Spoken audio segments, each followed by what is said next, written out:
Are we live? Are we live?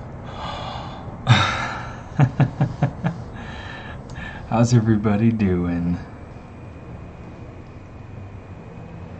I am excited. Let me know if the noise from the window gets too loud. But yeah, I'm excited to be here today. All right. So, I'm going to start by loading in a project. Oops. Young adult.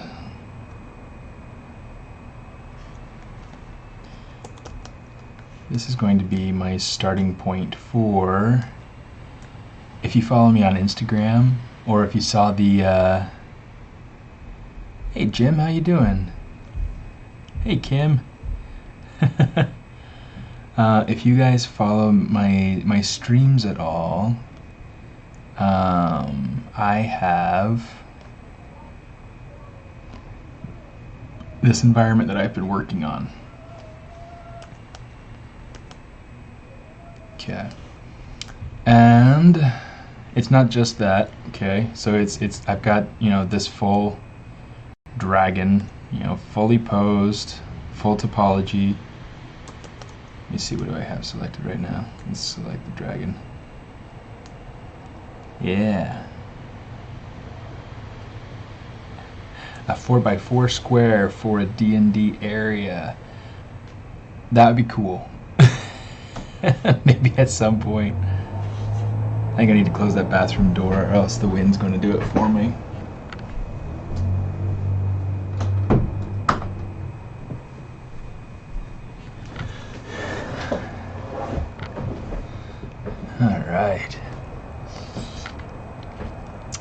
Alright. Very cool. Yep. So, my focus on this project is to go through and create something production ready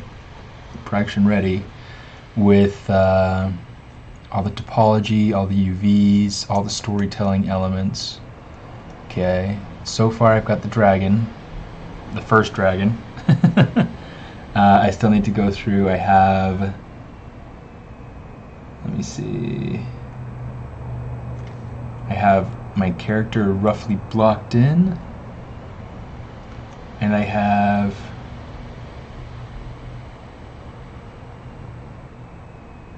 my second dragon here somewhere. There's the head.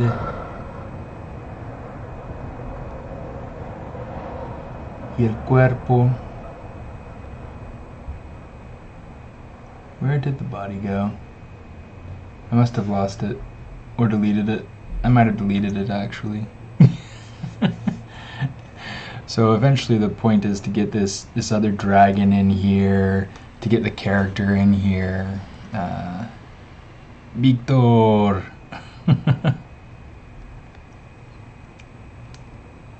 Yeah, so the idea of the whole environment design is to do something kind of Candyland-esque.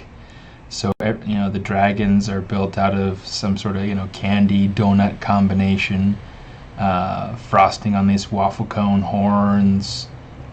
These eyes, eventually I want them to kind of read like a jelly bean sort of material, kind of cool, translucent, not translucent per se, but you know, kind of glossy, kind of hard candy look. Same with these little yellow whiskers kind of coming off, licorice tongue, things like that. The thing that I'm wanting to do right now, let's go Candyland character and let's load this guy in. Okay.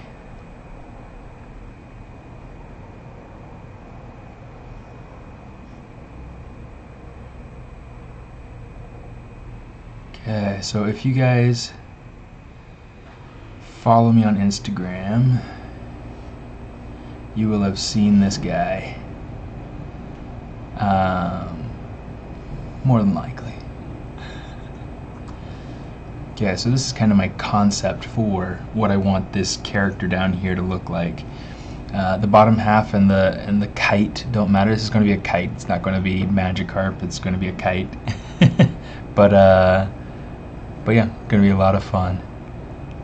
Any idea what the starter version doesn't have compared to the fuller suburb? Are you talking about the starter version of ZBrush? Are you talking about the trial version? Is that what you're referring to? Not really sure so far as that goes, but let's try something here. Get a little bit more bounce light on myself. We just got this new desk that we went through and made ourselves. It's kind of fun using parts from IKEA. Wow. Yeah, so the trial version is a full version. It just only lasts for a certain amount of time. So it $150. I'm not aware of a $150 version, but if you were to reach out to somebody at Pixelogic, they might be able to help you. Takovach. May I ask you something? Is it necessary as an environment artist to be able to create a big scene for hiring by the companies, or is it enough to be able to create environment objects? As an environment artist, they want to know that you are versatile. A lot of the time, you are going to get... there it is. I knew I had the body in there somewhere. You are going to get all sorts of assignments and tasks. So... Hiya, Night Shadow.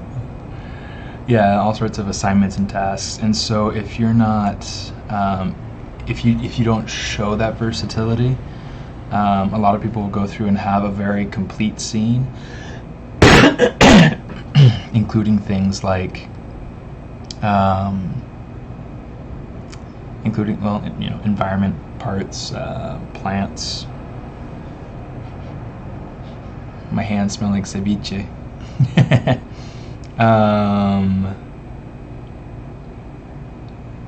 Yeah, rocks. They love to see when somebody is brave enough to tackle rocks and make them look good. Environments, I already said that. Vehicles, props. And if you can do it and tell a story, like I'm trying to do with this piece, that is all the better. They love seeing when somebody can go through and make a piece have story. So like for instance right now,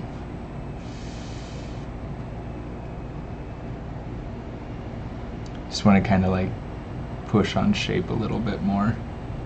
I was thinking about it earlier and I was like, you know, I want to kind of push the shapes a little bit more. I don't feel like I'm getting enough bang for my buck in this piece. So this is a little bit too straight, so I'll probably come in here and like give it a little bit more unevenness.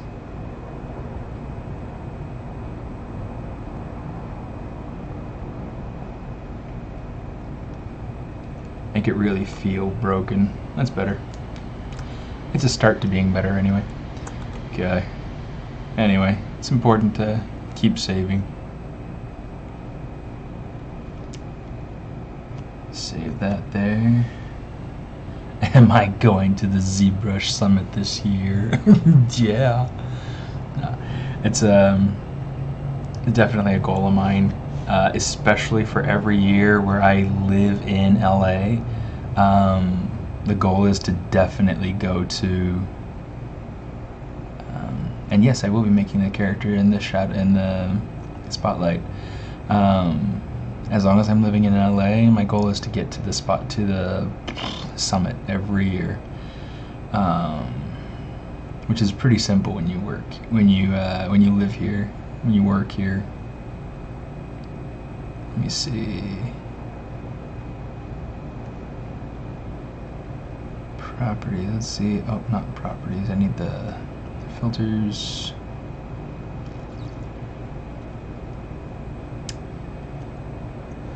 Let's take this to 50 and this to 25, and we'll say done. Gotta unlock it, and we'll move it over just a little bit if I can, if it'll let me. Okay, we'll call that good. Okay. Just kind of bothering me where the my webcam image was like kind of slid over, and you could see the edge of the chat kind of coming down the side over here. Alright, so yeah, that's kind of the background to what it is that I'll be working on today. This character that I have in my spotlight over here in the top corner, I'm going to start with a base mesh. Okay, this is one that I've been working on. If you follow me on Instagram, you'll see this is just something that I posted recently. Okay, let's come over here. I'm just going to turn off the texture map because I don't need the texture map right now. And let's get started. I want to make sure I'm going to get rid of all of the pieces that I have in here. Always okay. Delete, delete. Okay, so this is what he looks like without his beard. I don't need the hair if it's not obvious enough by the sketch. So let's say delete. Okay, those eyebrows are way much, but yeah, let's hit delete. Okay, cool. What studio do I work for? I work for Walt Disney Imagineering. Do, do, do, do, do, do, do.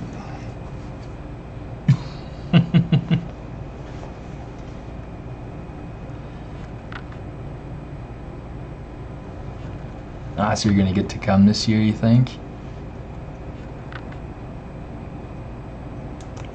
Alright. So let's come over here. We need to start manipulating and moving this our mesh around. Right now I have my I have two subdivisions, which I don't actually super need at the moment. What I do need, however, is to be on the lowest subdivision level. Some of the things that I want to think about is, one, the shapes that I have going into the face. I need to be able to go ahead and start manipulating that and getting this to be something completely different from what it is. Alright, let's do this. Control A to be able to mask everything that's visible. Great trick. I don't even remember how I learned it. You know what? Let's see. We're going to want to go. So yeah, like a lot of what I'm doing right now is more just thinking.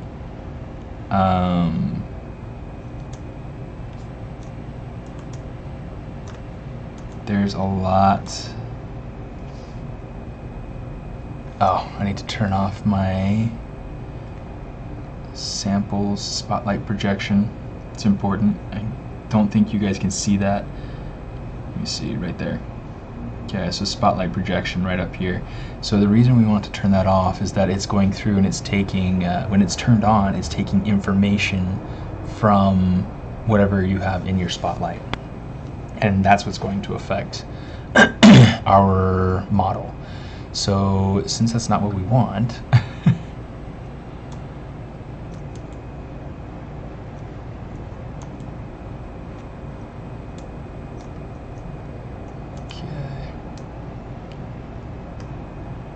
I'm going to take my Z intensity down like really, really low for my smooth.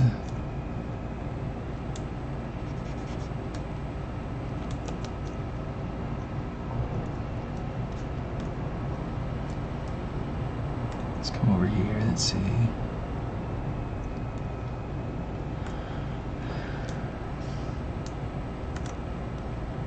Oops. Kind of looks like that dude from the band that Mena is always talking about. What's that one called? The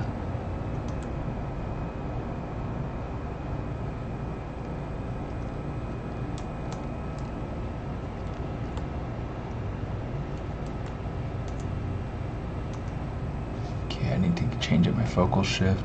I like to play with my focal shift and make it like a really, really narrow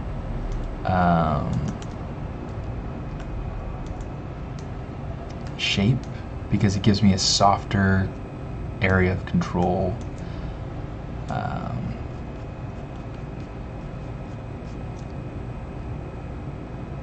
Just to make sure that I know who I'm talking to. Night Shadow, could you remind me your name? Are you Martina? I'm trying to remember who it is that I'm who it is that I've got on here.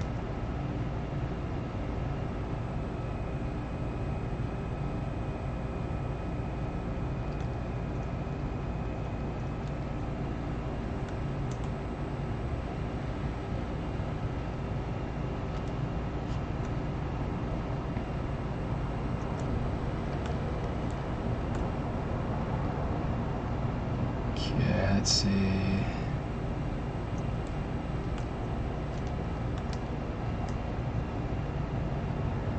Jose. Sorry, dude. Perdóname. Perdóname.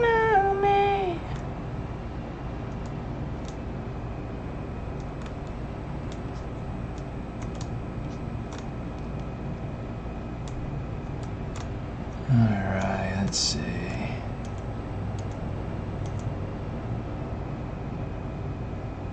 Yeah, it's like I've got a friend from Instagram. Hey, Justin. Yeah, I've got a friend from Instagram. Her name's Martina, sorry.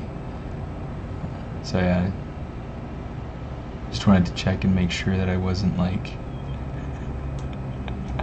messing up everybody. I'm trying really hard. It's one of my one of the things that I struggle with, but something I'm trying to get a lot better at is names, and being better with names, especially associating names with the users on here, because I feel like it just makes the whole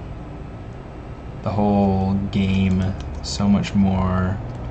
Ooh, I like that face. I like that face. I gotta save it for another project. So here we go. We're gonna say Control S. Okay.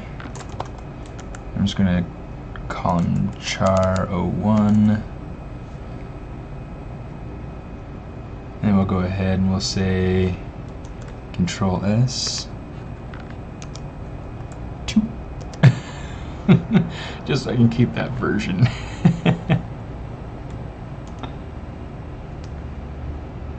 Okay, I'm going to pull out a little bit of this. So a trick that I learned from Zach Petrock is to use polygroups to define landmarks. So there will be different areas, like for instance, there's a lot that I've got to do in order to make this area work for me. Okay, so here's what we're gonna do. We're gonna, oops. It's like my hands don't want to work today or something. It's like, what is your problem, dude?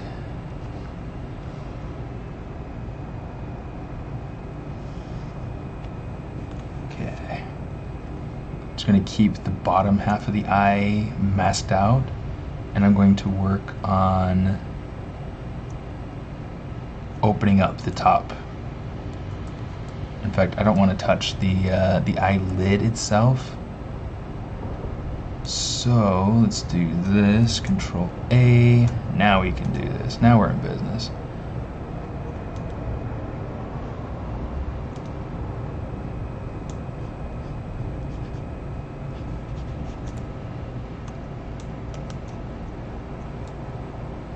Okay, so this nose needs to go something more like this for now. I mean, it's like when you're blocking in a character, you're going to have it wrong for the first while.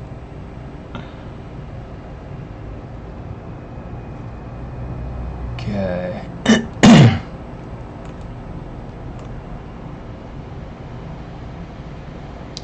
Now let's see.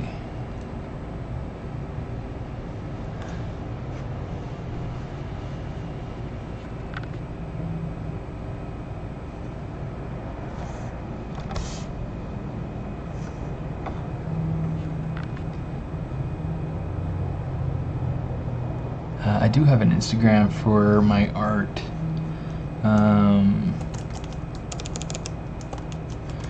You can find me on most social media platforms under Smartest. Wow, okay, a lot of things just happened when I did that. Okay, so let's see. Did you know about the movie Llorona? When you said "forgive me" in Spanish, it reminded me. Yeah, it's interesting because it seems really, really interesting. I love the look of. I suppose that would be the Llorona, but yeah, it's kind of interesting. Edgeloops make me want to vomit rainbows. I dig it. Precarious business, yes. Everything around the eyes, very delicate.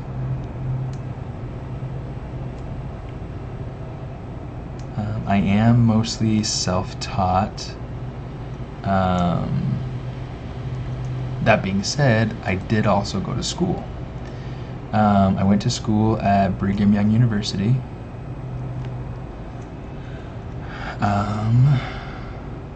Which is a fantastic school. Okay. Let's kind of get this going.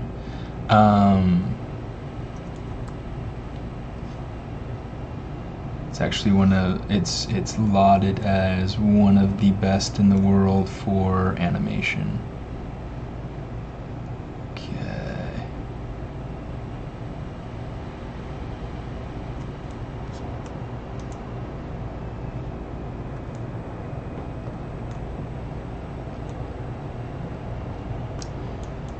See, this is where things start to get tricky. So one of the things I need to do, okay, I need to eliminate a lot of this eyebrow. Which a lot of you are probably thinking, like, finally, it's about time.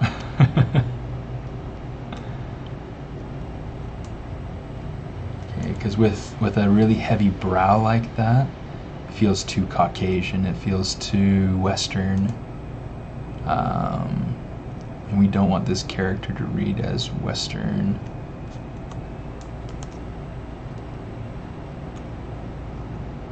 Still reading really Western.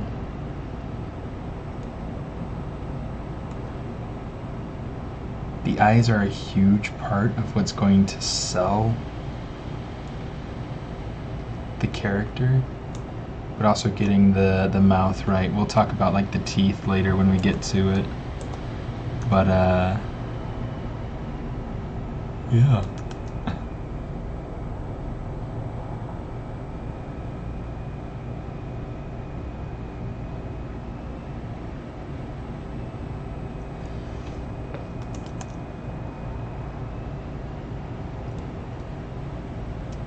Okay. I do really want to push cartooniness in this character, in his face, in his everything. I want him to read really, really cartoony. So, in fact, I was trying to think of like a good example of a character that kind of has a similar vibe, like they could fit in the same universe sort of thing, but I couldn't think of one. In fact, it was driving me crazy on the way home from work. I couldn't think. And, you know, LA traffic kind of helps you to not think. Can't use that as an excuse because there wasn't really any traffic today.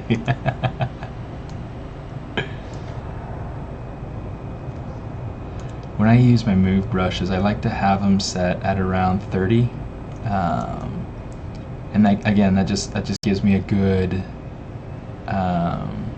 area of influence, a good fall off of to my influence. It makes it so that they're not too strong, makes it so that they're not too focused and too broad in their influence. Am I a character artist? I have been. However, currently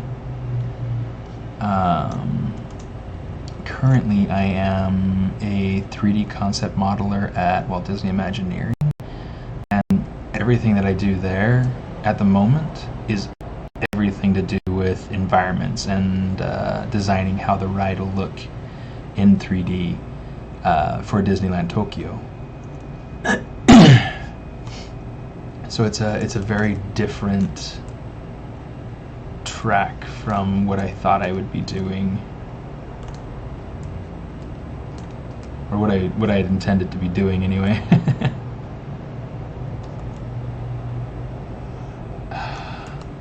I always struggle with you know what? I think it might be because I have the wrong. Why isn't it wanting to work for me?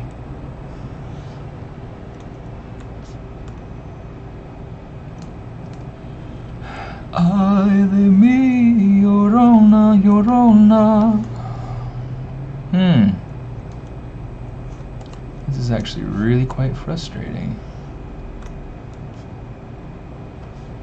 Okay, forget it. I'm going back to Mask Lasso. I'll have to figure out why it's not working some other time. Okay, so what I'm wanting to do is I'm going to start working in my body proportions. Okay.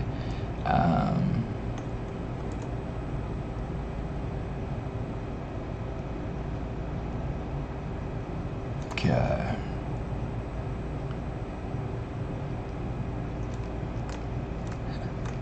There's a long way to go. It's not done yet, so it's okay if you laugh.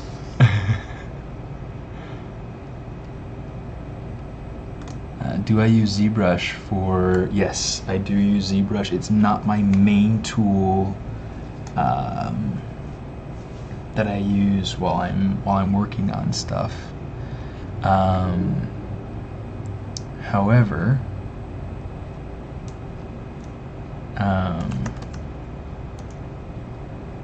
I use mostly Maya actually. However, I do get to use a lot of ZBrush, especially when it comes into more design type modeling. So if I'm modeling a piece that, you know, maybe it's easier to go through and sculpt it quickly and then use ZRemesher to be able to pull out some of the something that's more workable.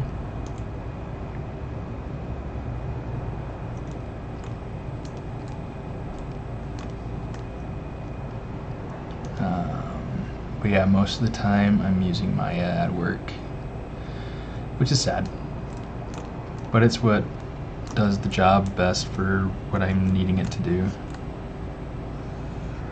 Why isn't it working?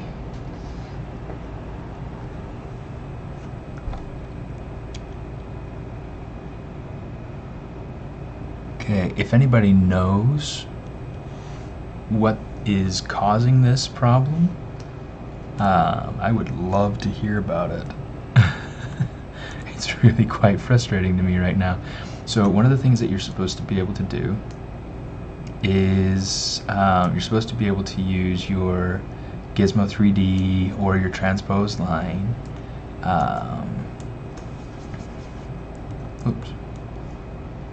to be able to mask based on topology. So for instance, to be able to show you, I should be able to use my move tool, hold control, click, and like that. For some reason it's working now on the arm. It's not working on the leg. Oh, it's working on the bottom part of the leg. So what's the problem? What's causing it to work on the lower part of the leg and on the arm, but not on anything else. What the heck? I have been so getting back to the theme about being a character artist, I have been a character artist in the past. When I was at Warner Brothers Games, that's what I did, is I was a character artist. I'm a character artist at heart. It's what I most enjoy, it's what I like to do.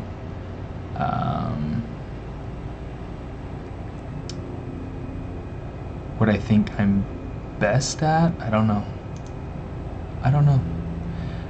It's a possibility. I started going through and listening, like re-listening, I guess, to a podcast today by a fellow member of the Disney family. Oh my goodness, what is his name? Oatley. Chris Oatley. And he was talking about his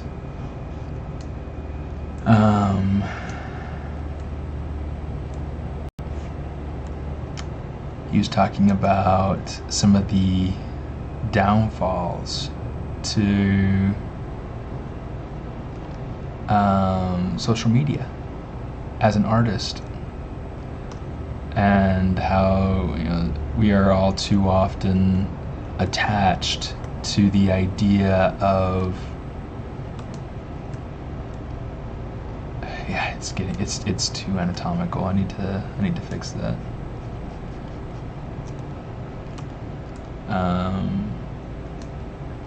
He was talking about how crucial it is for us as artists to be more than just consumers. You know, like if we find ourselves spending too much time on things that keep us from being a creator, it makes us a consumer. And if we want to make a career as a creator, we need to make sure that we are engaging and networking and creating in ways that will be conductive to us meeting our goals of who and what we want to be, what we want to accomplish. You know, if we really want to achieve something and reach goals, whatever those goals may be, you know, we got to do something to reach for it. You know, so this is kind of an interesting. He put it in much more eloquent terms than I did, but kind of the gist of it.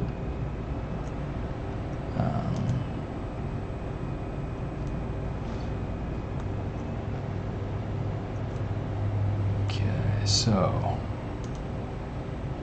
let's do some things with the proportions on this guy's face, because that's not working for me. It's too round.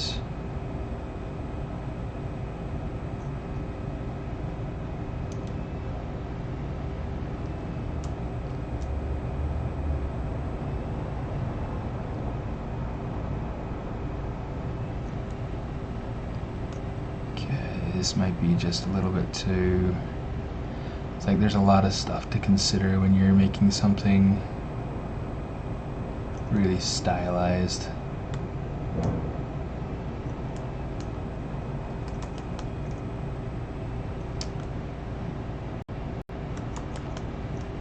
I don't know if he's here or not, but Ronnie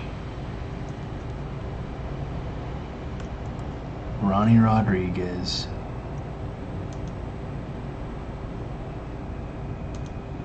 That dude is a stud, and he is so good at getting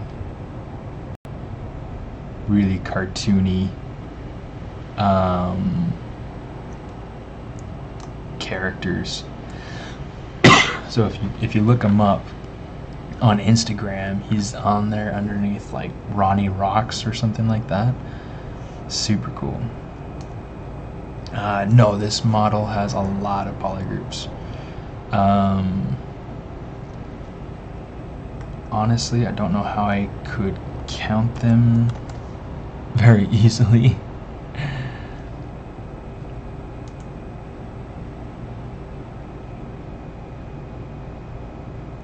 but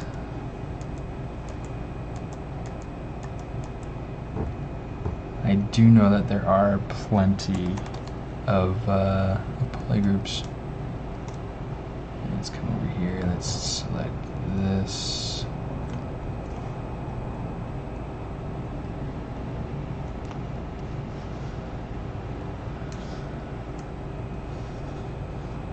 Let's get this.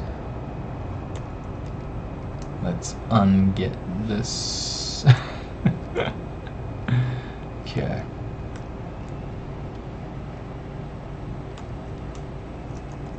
Okay, so what I want to do with this is I just want to kind of pull it out. Just kind of shape that head a little bit more.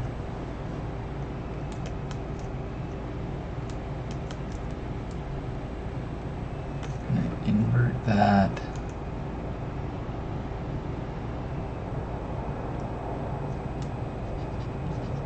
We'll just smooth that down. Let's see if that gives us what we want.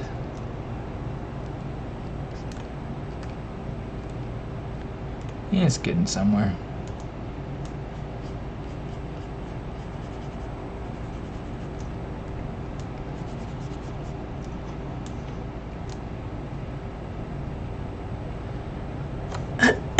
Okay. So I need this area to be a lot smoother, a lot straighter. So we're just going to kind of come through here, play with that.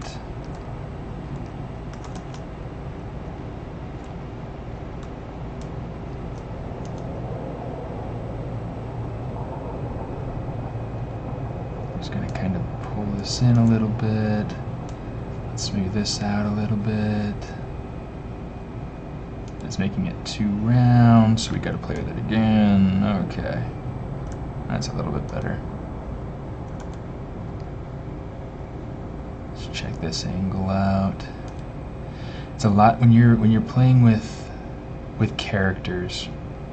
For me personally, especially when I'm trying to figure out the feeling of the character, like how this, like the shape language and design and things like that, I am really trying to figure out the face first. Because the face is where you spend the most of the time, you know, looking and bonding with the character. And so if I spend the time developing the face and then go in and start developing the rest, like, well, I mean, it'll make it easier to develop the rest of the character. And then, you know, having laid that foundation makes it easier to believe the environment, or to become engaged in the environment and in the action and in the, you know, whatever your character or story may be going through.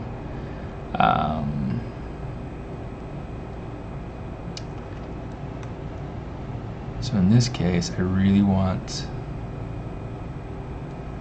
somebody who feels, you know, playful. This guy isn't quite getting the look that I want, so let's do this.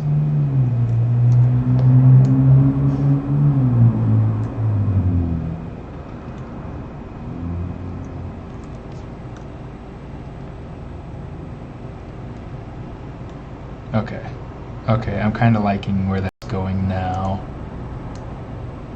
Ooh.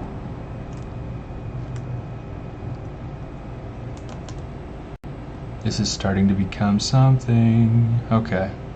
So now that we've gotten this somewhat to a point where we're kind of starting to be happy with it, oh boy. Lots of differences between this and Blender. Blender has capacity to be able to do lighting and rendering and animation and all sorts of stuff. This doesn't have a whole lot of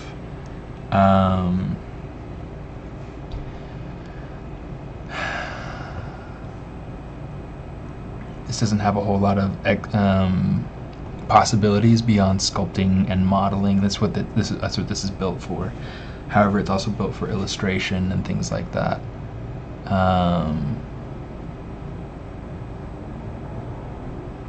Old French pirate, I love that. Is podcast today a new way of audio journal and audiobook? Yeah, in a lot of ways. It's just a way. A lot of people seem to treat it as a way to vent. It's kind of funny. I hate such experts. They're mostly so it's interesting because those sorts of podcasts and things, a lot of it's based off of opinion and personal experience, and so sometimes things are wrong, but that's because they interpret their experiences wrong. But a lot of people are really good about sharing good experience and wisdom and things like that. Walking with eyes open toward the consumers of your work, interact with them and try to create more than what CIA published in their own propaganda books. That's kind of funny.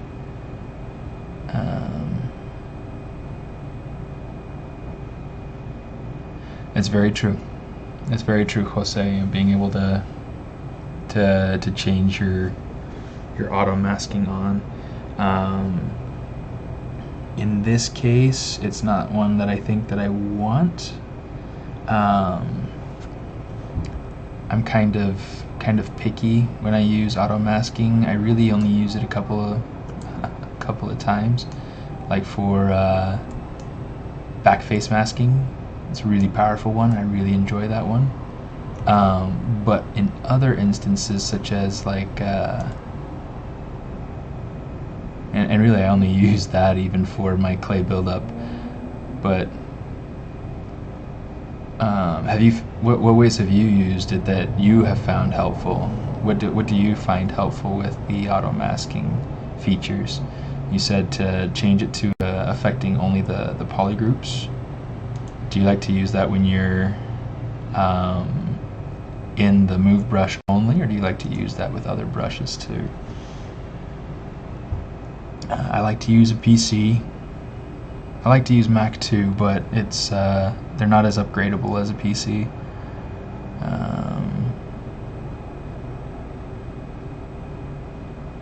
Muchtato. Thank you very much. As a good response. No, I haven't made his teeth yet, but that's something that I will be making because that's definitely a huge part of this character. I want him to have this cheesy sort of chunky teeth.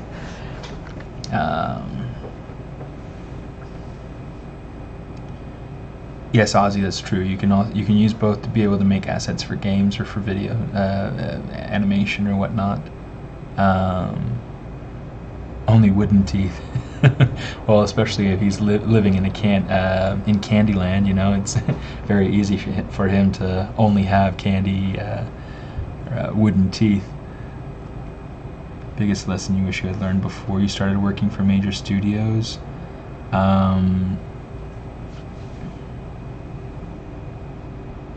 I'll have to come back to that one, Jacob. I use the feature for closing the mouth, so only move the top, not the bottom. That's a good way to use it. I like that. Next step in my project is I want to get this character going. This is the one that the dragons are chasing, and it's funny because I was thinking about this whole project. It's all about storytelling. It's all about what is the motive for things happening. Right now I have, let me see, let's hit save on this because that'll be important. Don't want to replace it. Heck yes I do. Okay, turn off solo mode. So I had these characters, or these dragons chasing this character, and to me it doesn't feel like it has enough of a story to it. And so I was trying to think of like what motivation would these dragons have for chasing this guy, and I was thinking, what if it were to be, instead of something serious and something where it's like they're trying to eat him, or they're trying, they're dangerous and he's gonna die sort of thing. What if it's more playful? What if it's funny? What if it's lighthearted? And so I decided to take the character and make him just cheesy, grinny, make him just something else. So that's the idea behind this guy. I want him to be just kind of funny, just happy. And so he's going to have this this kite, more of a playful sort of scene, where he's pulling this kite, this fish kite, behind him.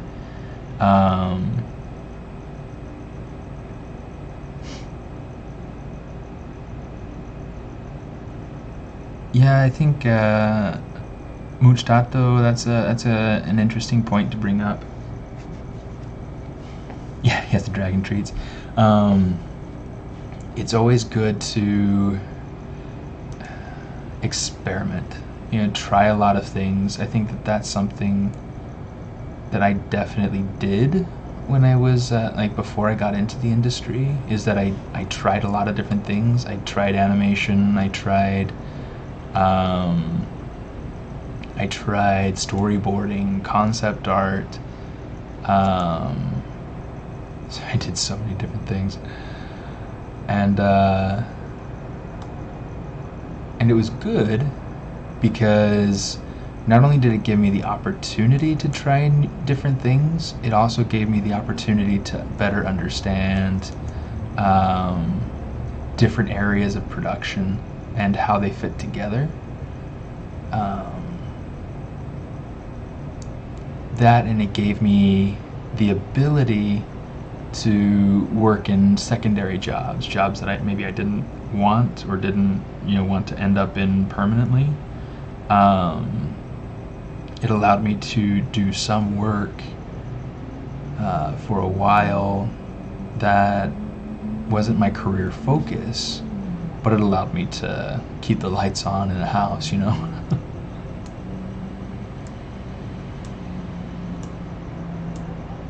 Okay, let's see, let's get this.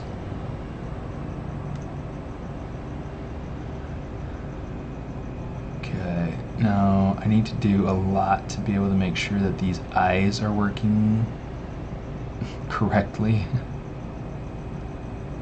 Like for instance, I need to get the that muscle on top of the eye. I need that to go and be correct. Yeah, so that's a big thing, is making sure that you learn your basics. Okay, it's also important to just try things. Don't be afraid to try things. Don't be afraid to fail.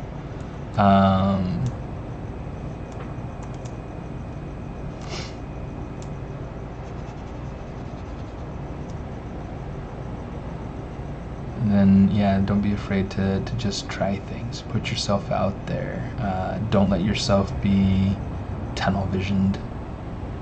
And if something isn't working out, don't be afraid to just drop it. I think that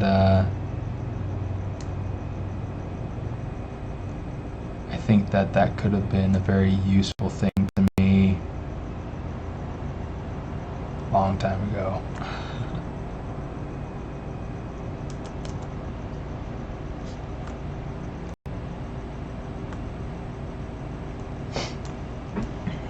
Okay, right now he's looking kind of cool, but he's not looking cartoony enough.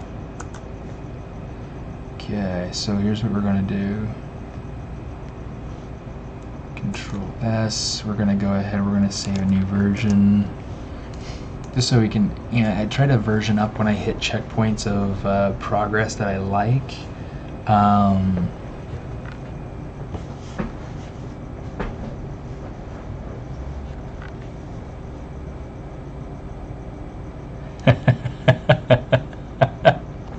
Yeah, Jose, that's funny, dude.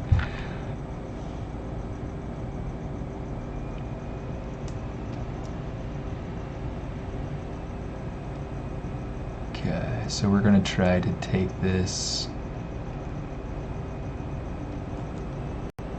and I'm going to really start pushing and pulling on these.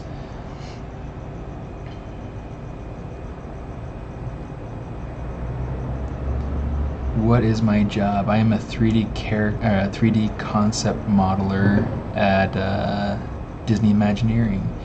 That means that I go through and I use 3D modeling methods to create essentially the ride. Rides for Disneyland Tokyo, or assets for the rides for Disneyland Tokyo. Currently on Peter Pan ride, which is really cool. It's for the Tokyo Disney Seas expansion, so it's really pretty exciting.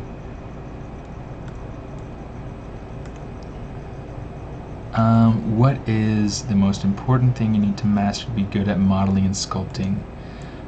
Most important thing, I don't know, but if somebody finds out, you should let me know. Just kidding.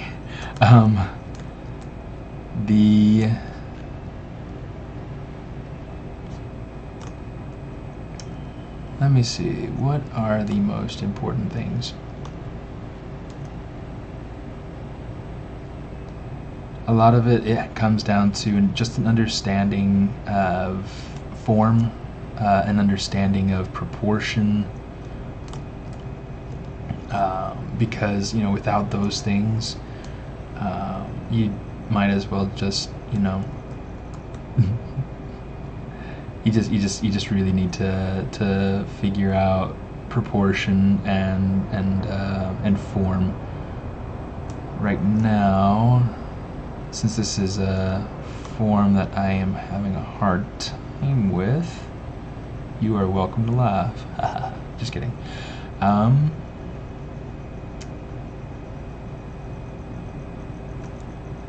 So right now I'm trying to figure out. Okay, so cheese.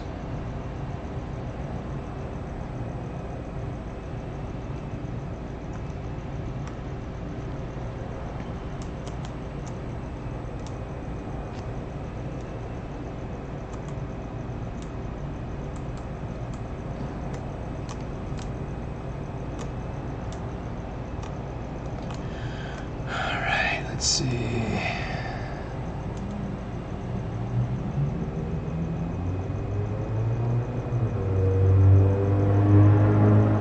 Let's take this down, see if we can get it figured out. Shape language is huge.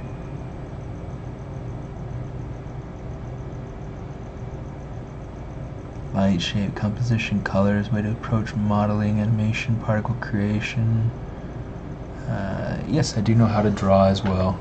In fact, I drew the little cartoon that's up there in the top left-hand corner. Not my finest work, but it's a fun, quick sketch to be able to kind of get an understanding of more or less where I want the character to go.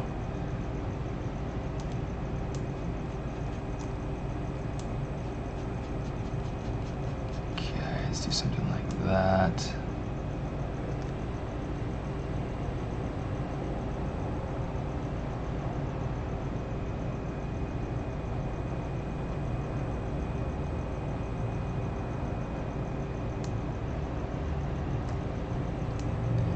One of my favorite things, I really enjoy getting this time on during the live streams to just work on personal projects, because that's a huge part of what this is for me, is being able to work on personal projects, get time to sculpt, because I don't get the time to sculpt that I would like.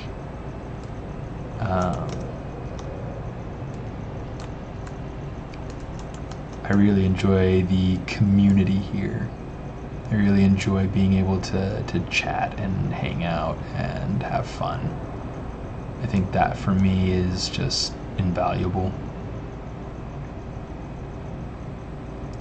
So just to let you guys know, you're appreciated.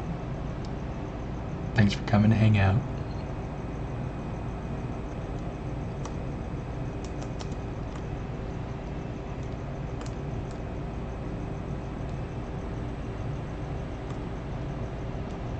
Okay, let's give him bigger earlobes too.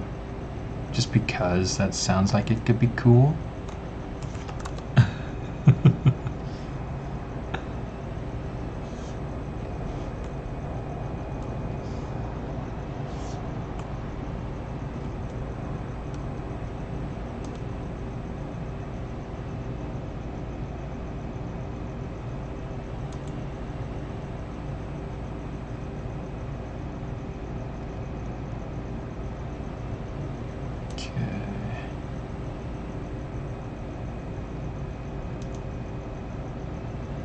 That up, lay it on the cut.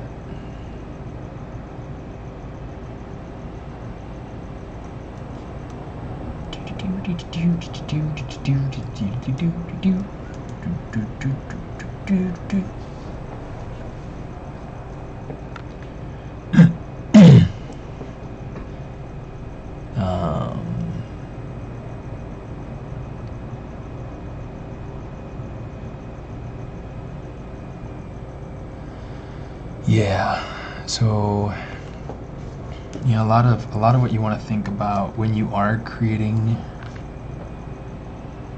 models, when you are creating really anything, you want to think about kind of a mission statement. You want to think about a mission purpose. What purpose does this serve? This guy right here, like, what's his personality? What's his character? What purpose does he serve in my composition? And these are sorts of things that we need to be asking every time we make something for a scene. It's like, does this support the story that I'm trying to tell? Does this help create the reaction that I want? There's a lot that goes into making something appealing and making something work cohesively.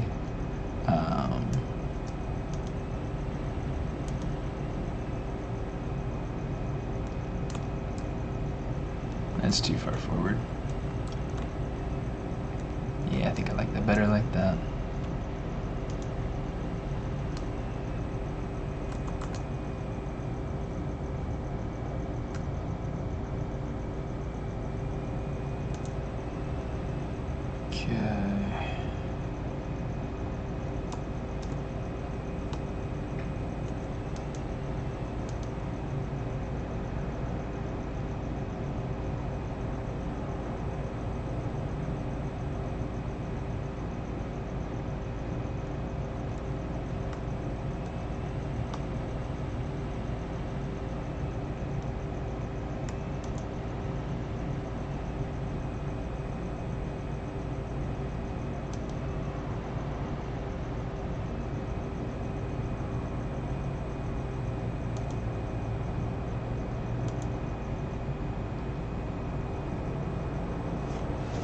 Whoa, Ronnie's here.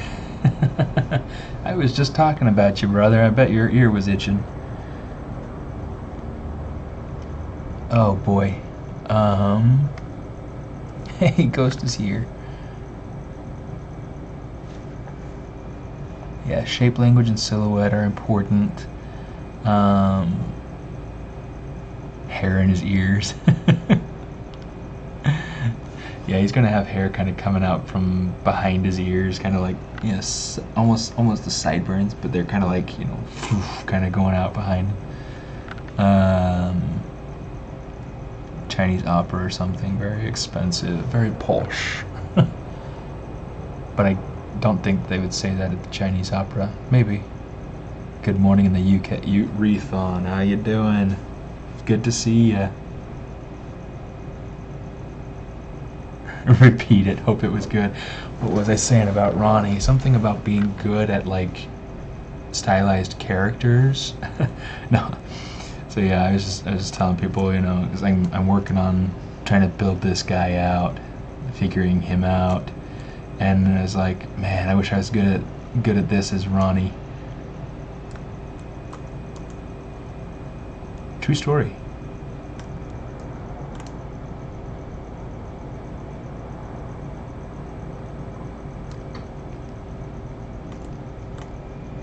Okay, let's see.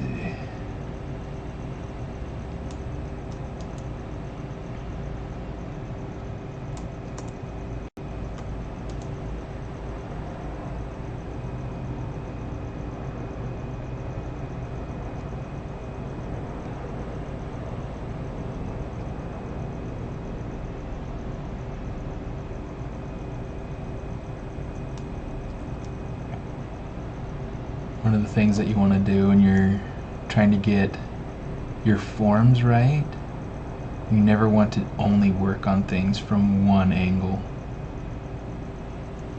Okay, so like this spot right here needs to come out a little bit. So it's like by looking at it from different angles, you can tell when your forms aren't quite right. Okay, this needs to come out some. By the way, that's the alternative function on the, what's it called, on the move brush. It's pretty spanking cool. It's like if you use the move brush regularly, it's going to move everything perpendicular with the camera. But if you hold Alt and use your move brush, it's going to move it perpendicular to the normal. So that is insanely helpful. Like in so many cool ways that I'm trying to decide if I want to keep the rest of the body together or apart.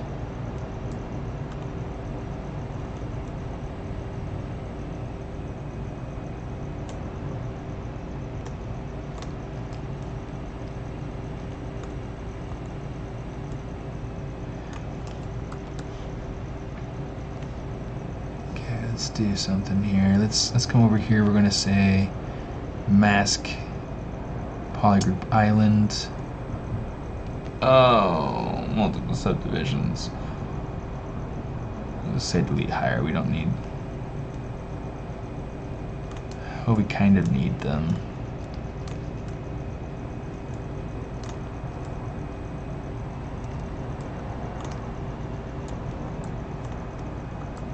Yeah, we'll just keep the subdivision levels. It's not important enough, I guess.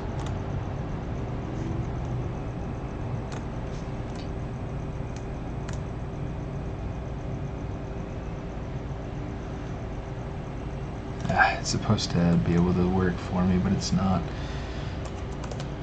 Oh well.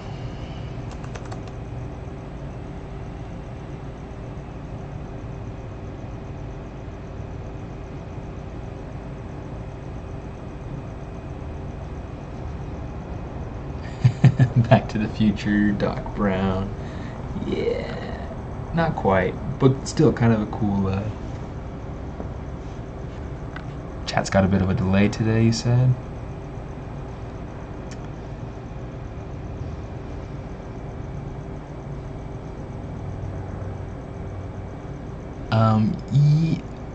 So this is going to Jim Bassett's question if the whether or not the design's going to be 3D printed affect how it's designed. It affects how you process it and some of the design principles.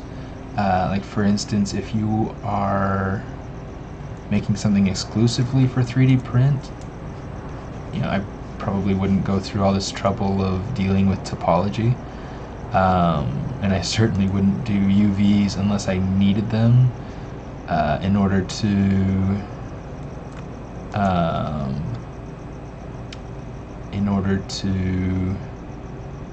you know, generate surface noise in specific areas of the mesh.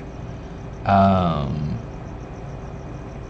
if you're 3D printing something, you need to make sure that your mesh is watertight. You need to make sure that it's, well, that's out of line. So this is why you look at stuff from multiple angles.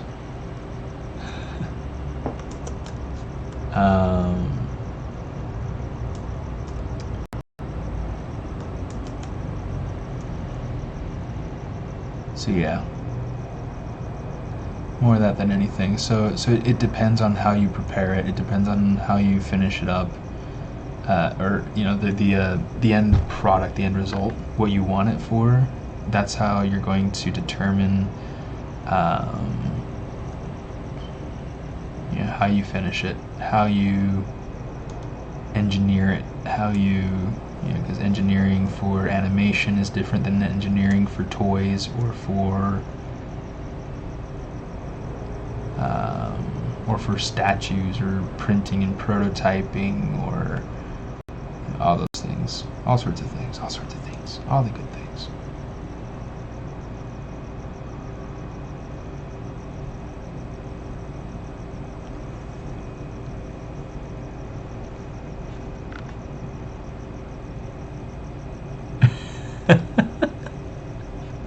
Yeah, Thomas isn't happy until he has his 30 million polys. Yeah, that's probably true.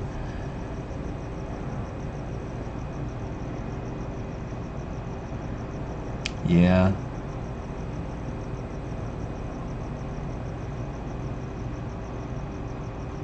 Yep. Yeah, you're absolutely right, Rhiannon. You're definitely going to want to,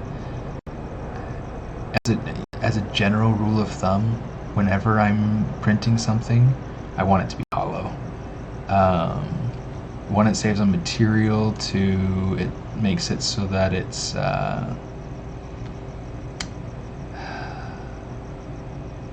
less contact with the print bed, and so it makes it so that, well, especially since I print in resin. So when you print in resin, if you have a lot of contact with the resin tank when it's printing, you have a lot more opportunity for the what's it called?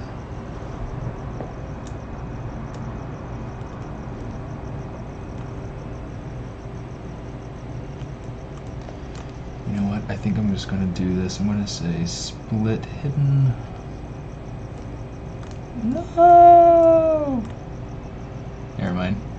I'm not going to do that. I was trying to be... I feel like this tool used to work so much better back in the day.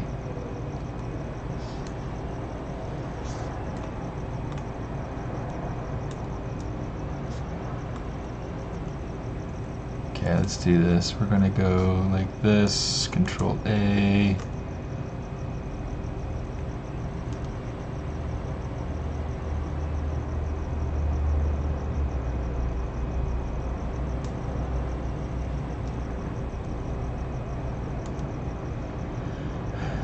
But yeah, always important to consider your end result, your purpose, what it's for. Always, always, always.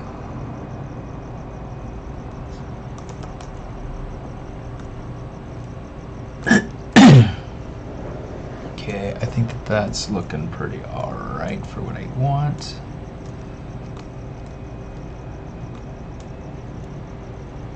This is feeling too anatomical, so let's just kind of smooth it out a little bit.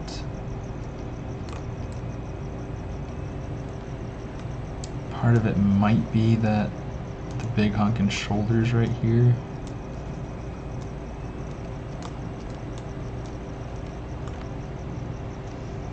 You know what? Let's take this. We'll say that.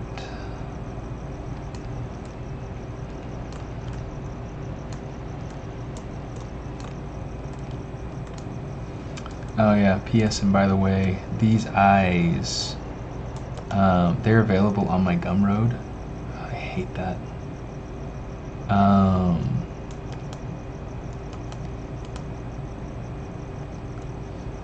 This is what they look like. They have polygroups. They're really pretty useful. So I use them a lot when I am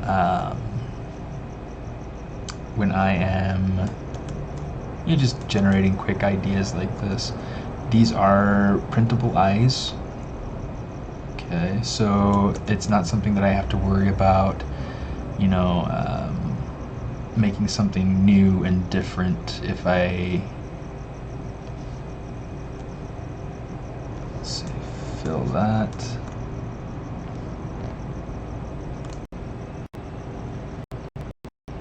Oh, come on.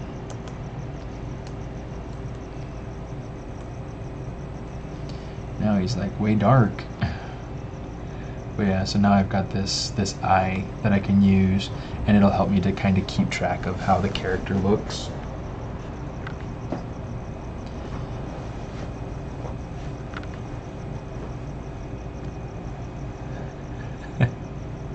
Suction for the lose.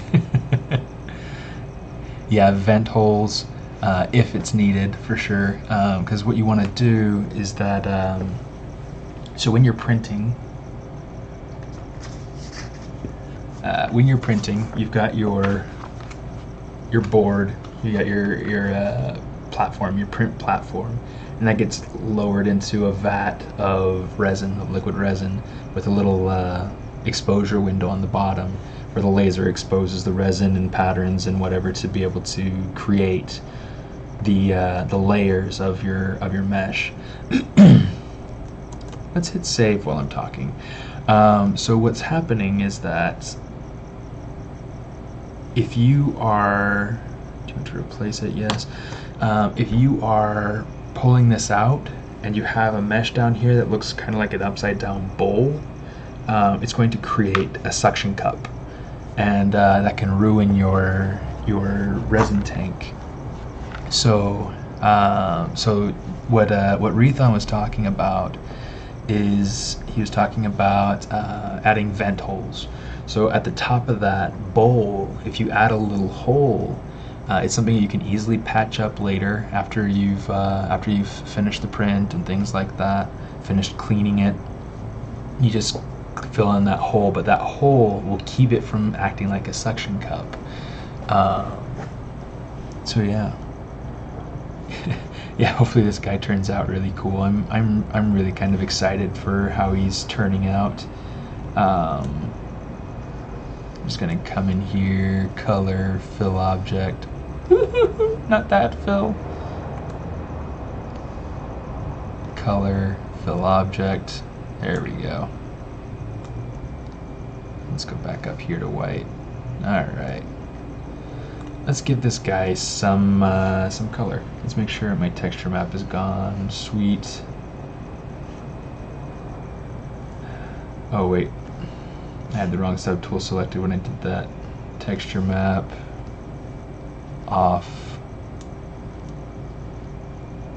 Okay, so I have a few things that I can do. You can go poly skin.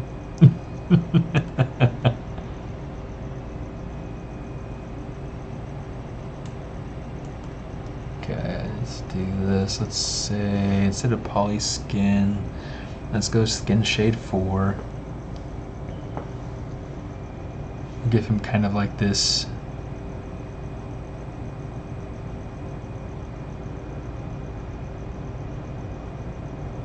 medium dark-ish. Yeah, a little bit more saturated. Don't need him to look dead. Okay, turn on MRGB. Let's go color, fill object. How far are we in? Just a little over an hour. Okay, let's see. We've got this guy going. He's looking pretty alright. Let's finish some proportion work on him because proportions are way off for what I want right now. Okay.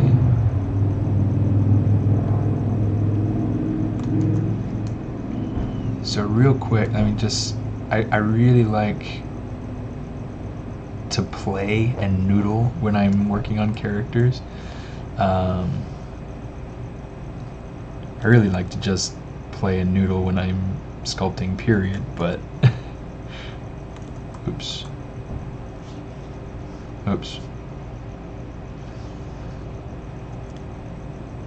Let's go ahead and do something like that. Alright, now we can move this up.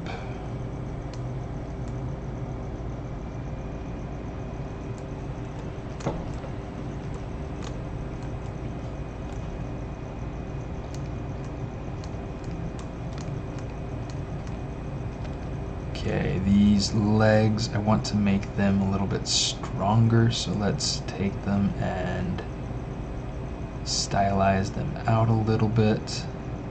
I'm going to play with the shape some so that they're not so straight. Give it a little bit of like this strong and gentle curve, and then a curve the opposite direction. I don't want this ankle. Really, like, I'll probably go ahead and do something different. I need to get rid of the toes anyway.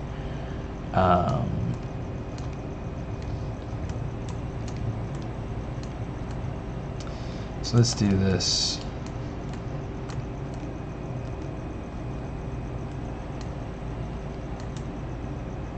Go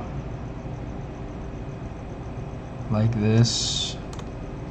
Good, got it on both sides.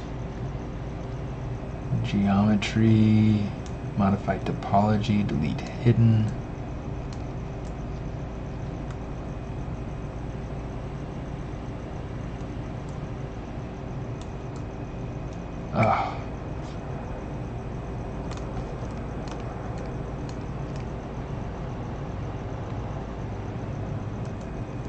Let's go up. We'll say delete lower. Hopefully that'll allow me to keep my sculpted details. It's always kind of irritating. You never know exactly what's going to happen when you hit delete hidden. All I know is that it's going to do something. And hopefully it's just deleting hidden. Okay, so now delete hidden. One of the things that it has to do though, when it's when you have a piece hidden and you hit delete hidden, it has to go through and kind of recalculate the mesh for subdivision levels, you know, accounting for the pieces that are now missing.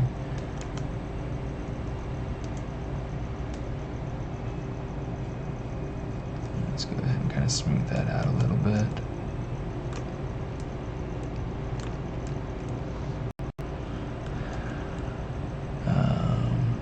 So yeah, that's just kind of part of the tricky business.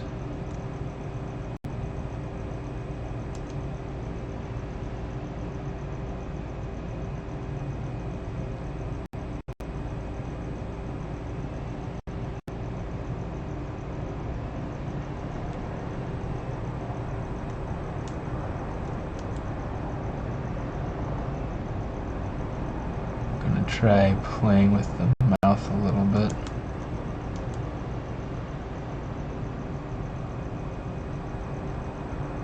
Because this shape isn't quite right for what I'm wanting.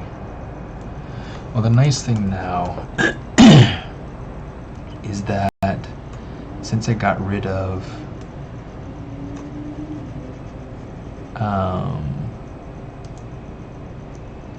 an entire topology level, what I can do, an entire subdivision level rather, is I can come over here and we can say, we get rid of it, right? Yep, we did get rid of it. Okay, I can hit reconstruct, and now I'm back down to, you know, back to having my two my two levels, which is exactly what I wanted. Okay, let me see. What college did I attend? Brigham Young University. Went over that a little bit before. Went through the animation program, and you know, it's lauded as one of the best schools for animation in the world.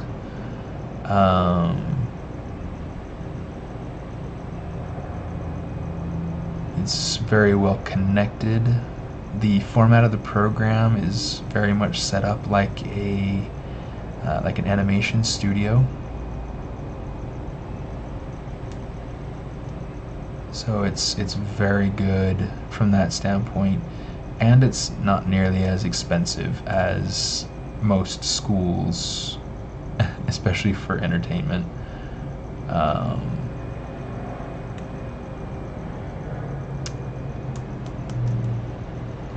Plus, if you go there, you get a general education as well, which is also a huge benefit. I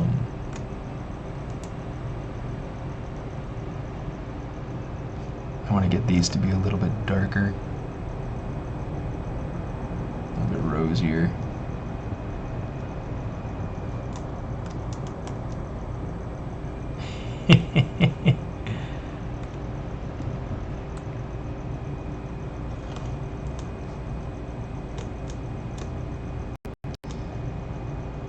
Let's do something like this. We'll grab that mouth sack and then Control Shift S to make it a little bit smaller.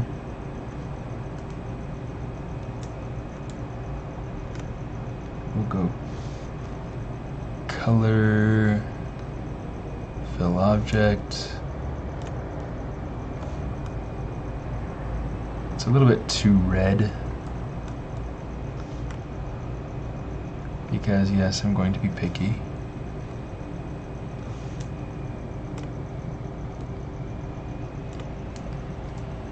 Find this to be much better. All right.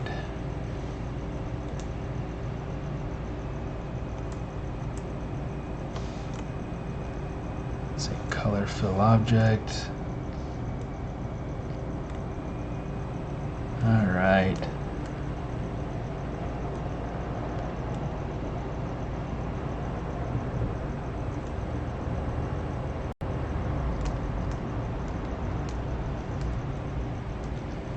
All right, now let's kind of beef up these forearms. Not a ton, but enough. Want to study these shapes a little bit. It's kind of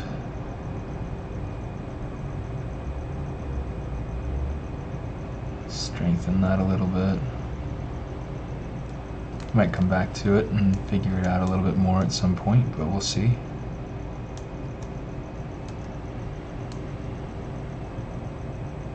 Let's pull this out some.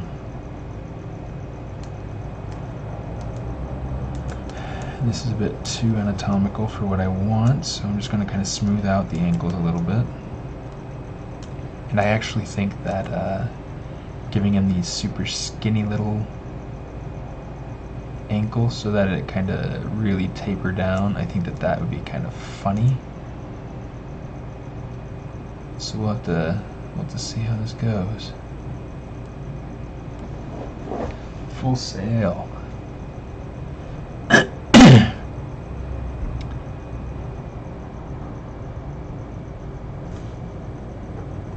me see.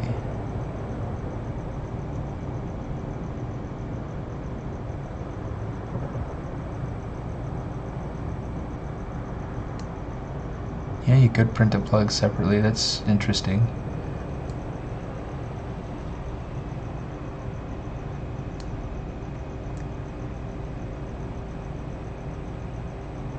¿Dónde están los dragones? Los dragones están aquí esperándonos a que terminemos con las demás cosas.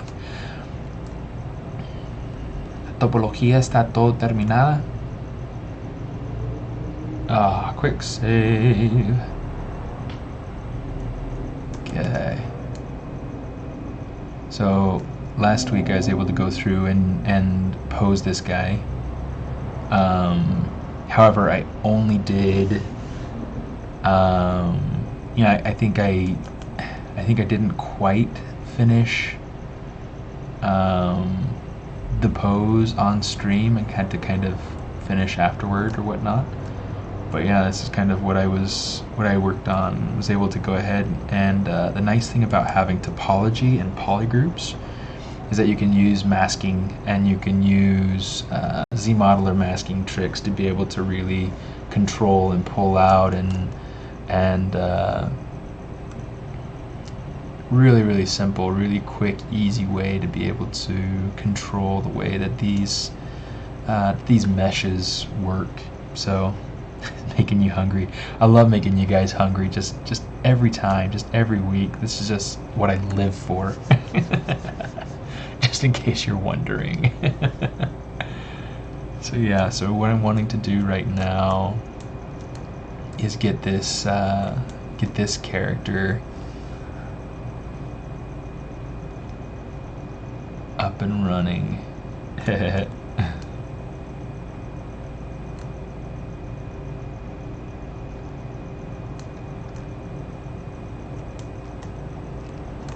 So yeah, a lot of what I'm playing with right now is proportion.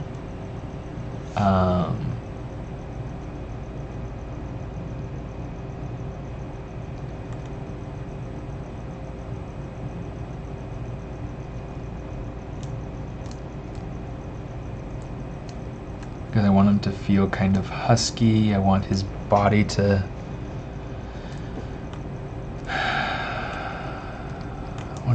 be a little bit smaller. Let's do this.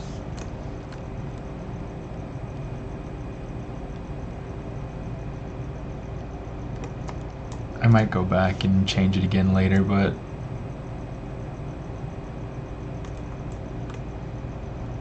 let's try maybe just squishing it. Oops, don't want to do it like that.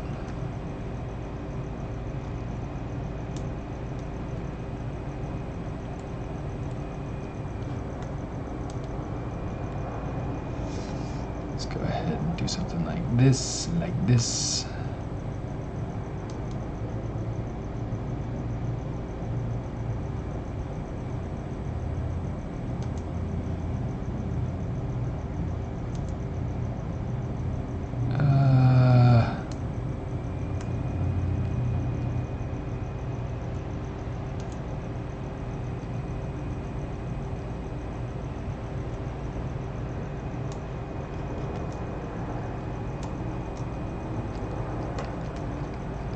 Okay.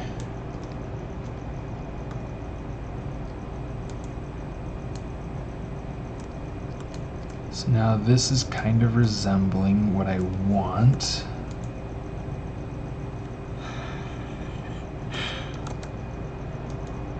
We're gonna pinch his butt.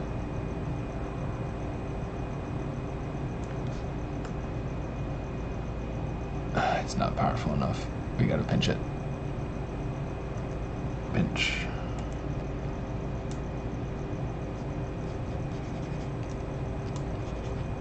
Alright. We can do the opposite to kind of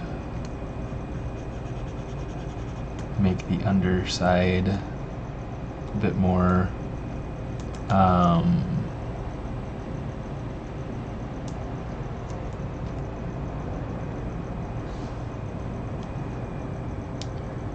crisp.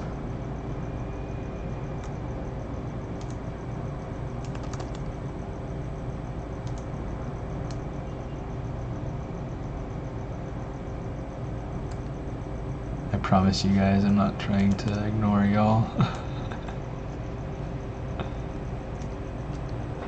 Okay, not that the butt really super matters in this instance.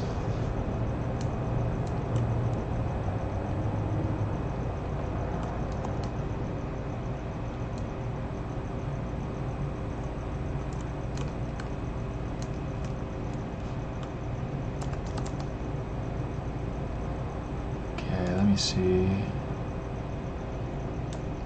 that's a bit too much.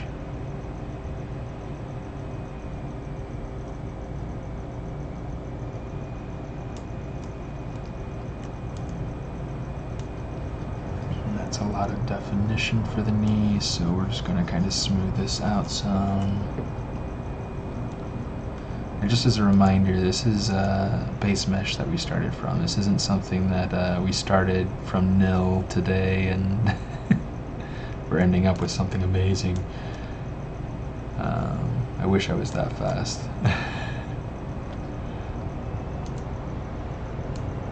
And if anybody's that fast, I want to meet them. I want to shake their hand, look them in the eye, and tell them, "You are awesome."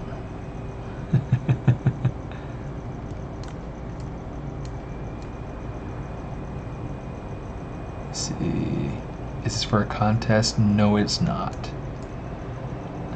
It's cute. Thanks. Okay, Okay, let's get some clothing on him. Now that we have the proportions practically where we want them.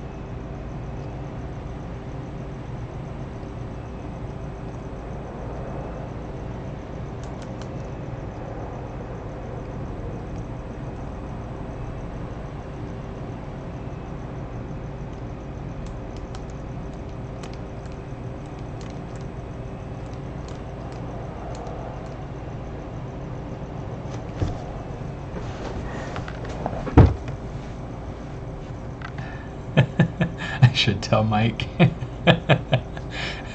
You are awesome. Acabo de cenar. Quisiera cenar. No, pero en verdad hoy cené ceviche.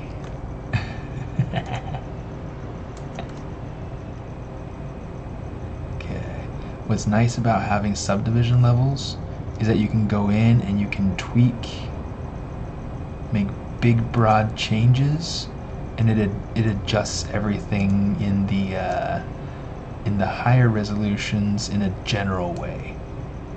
You still have things to kind of tweak and whatnot, and you still have to kind of come back and retweak things,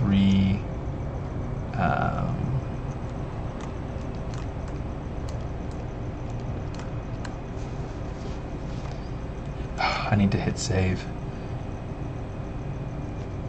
Gonna replace it, yes.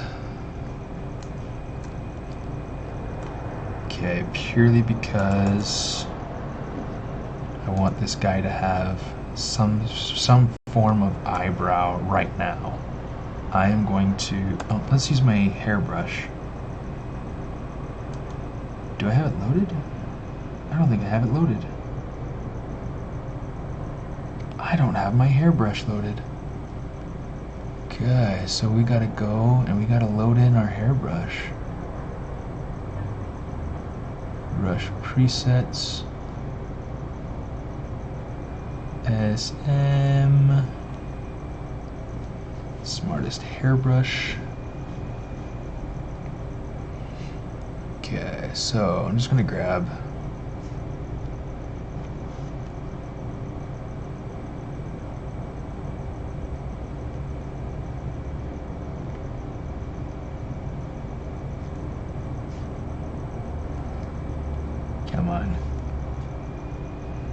higher.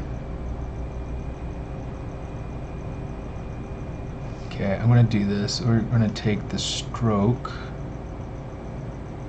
and we're going to,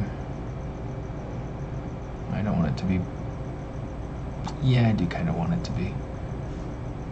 Start thin, get thick,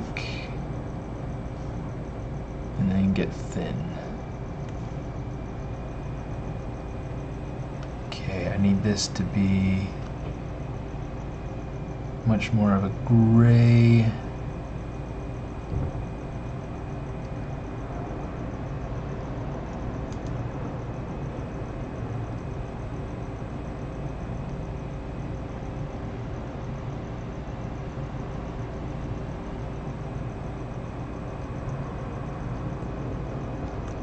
Okay. So now what's cool about this is that I have two pieces here.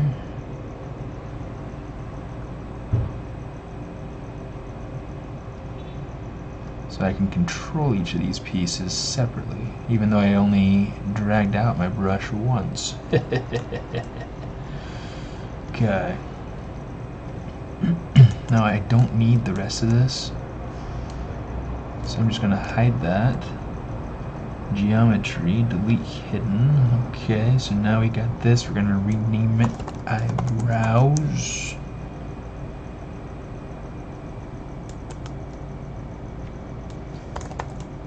Eye right. Very well, thank you. Eye left. And then I came back. Alright.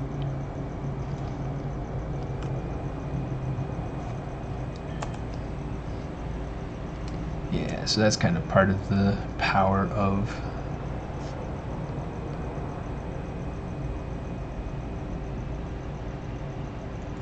I didn't want to use that brush, come on. Or that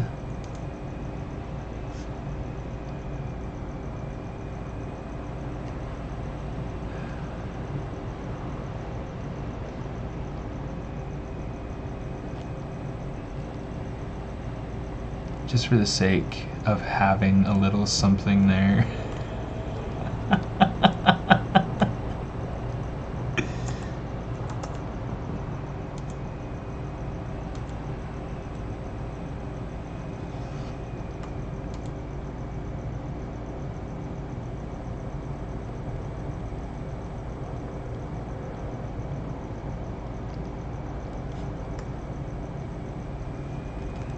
Okay, let's see, let's take these, and we are going to use the move transpose line, and we're just going to hold Alt, make it kind of bend in. Oh, let's do it from here. Hold Alt, make it bend in.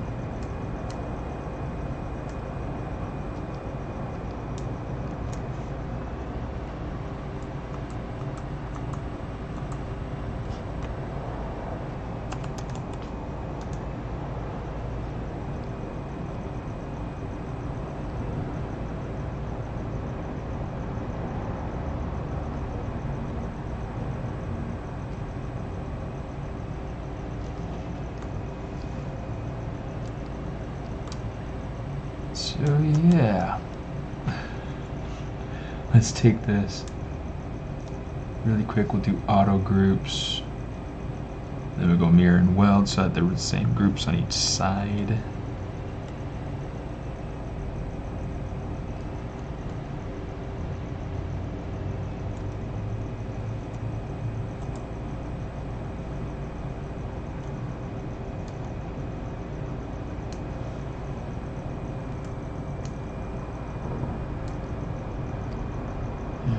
He's got Joker hair.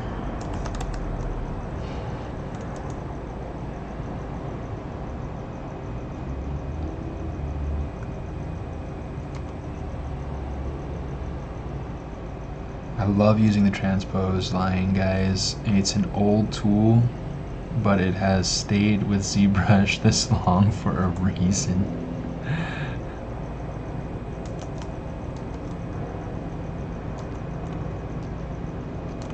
Okay, so that's not, you know, where the hair ought to stay. Let's do this. We're gonna block in. Use my IMM primitives.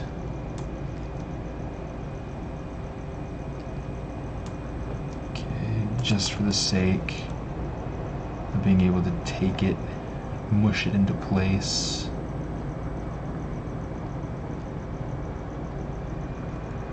Make sure this hair is kind of going in the direction that I want it before I drop it and move on to blocking in clothes, because I'd really like for this character to appear a little bit more finished before I say hasta la próxima, you know?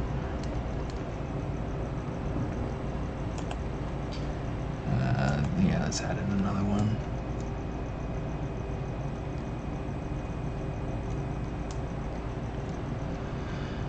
Okay, with this, what's cool is I can go ahead and I can use my deformers.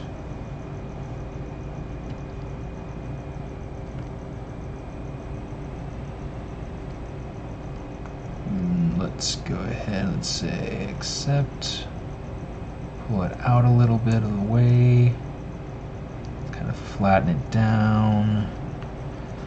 Let's say let's come over here, let's say flatten. Where's my symmetry?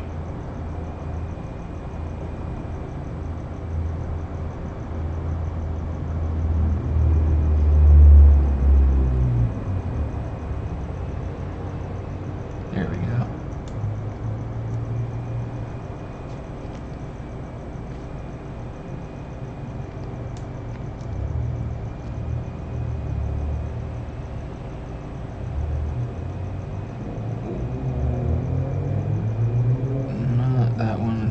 This is kind of the tricky thing. There we go. It's been a while since I really played with the deformers. Okay, so we'll do something like that. Hit accept. Let's do taper one more time. The reason why... maybe not. Let's do this instead.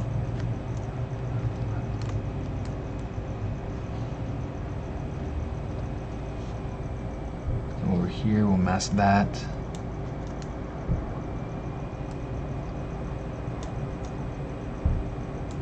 Make sure that our symmetry is turned on.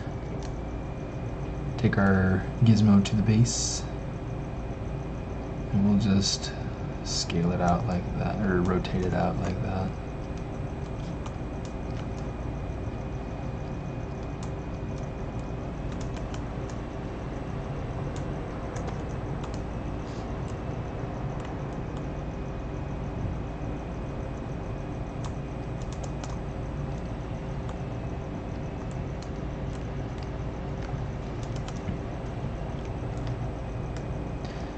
Now, since we have this, I want to let's insert a couple of edge loops in here, and I want to just kind of give it a little bit of a polish. That's too much of a bit of polish. Still a bit too much.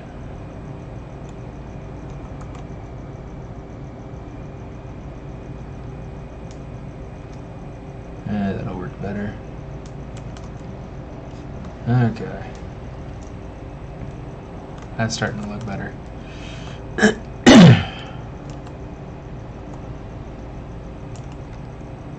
Let's come back over here. We're going to use our cylinder.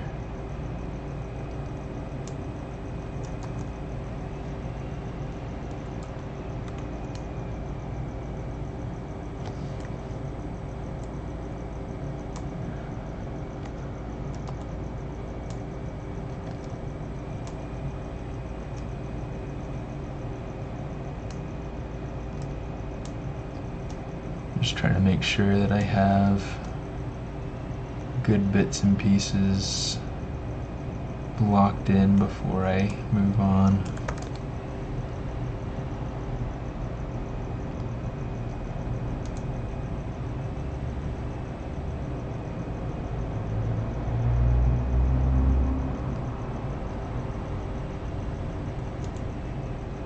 Okay, you guys. Who is your favorite superhero and why is it Spider-Man? Let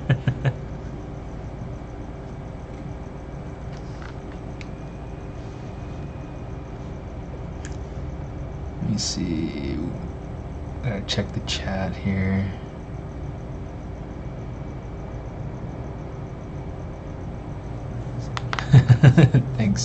Thanks a lot. Hey Hugo, how you doing, dude? From Tekken, huh? Not a bad deal. Not a bad deal. Let's say color, fill object.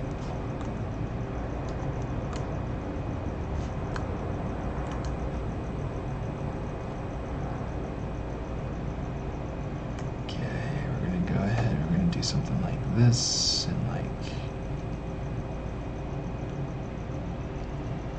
this, and then we're going to use a remove brush.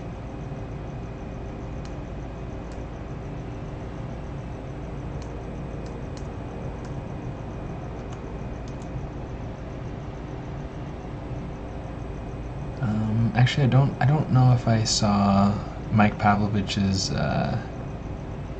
summit presentation or not. I did get to meet him for the first time at this last ZBrush summit, and that was awesome. He's super tall, and that was funny. But oh, so you're liking the hair, Hugo? I don't want to keep him in his birthday suit. That would it'd be weird to see dragons chasing a birthday suit, right? Dr. Manhattan.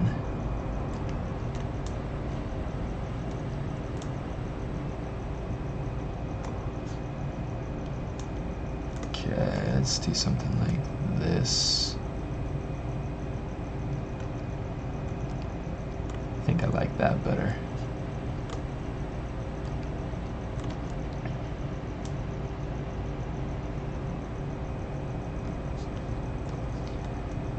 Okay, let's go ahead. I'm going to give this just a little bit darker of a color. Just because I think that that adds a little bit more character. It's kind of fun. Anyway, I keep saying let's go and add his clothes, and now people are making fun of me. Thanks, Ghost.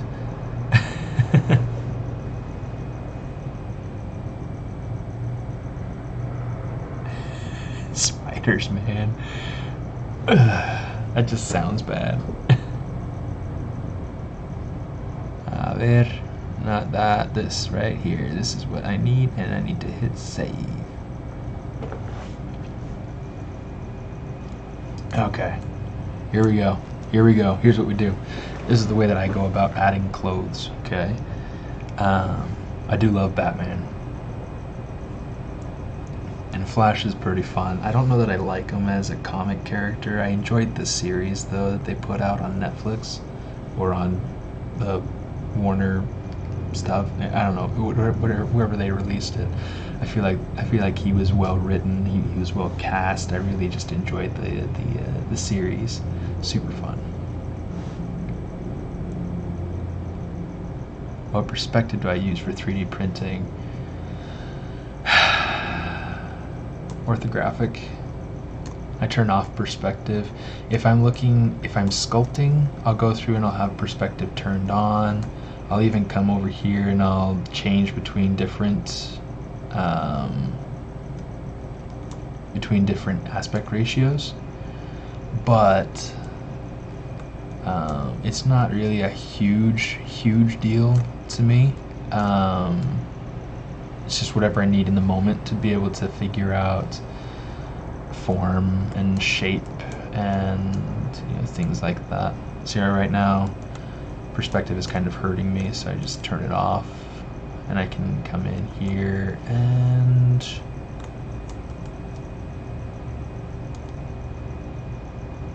voila, it is helpful.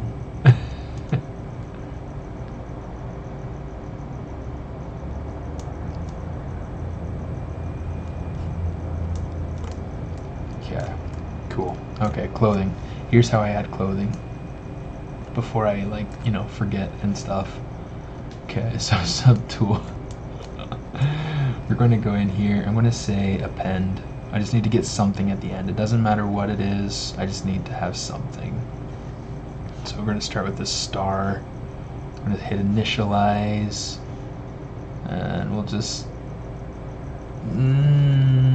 yeah, we'll make it a 2x2x2 cube. Okay, just so I can see where my cube is.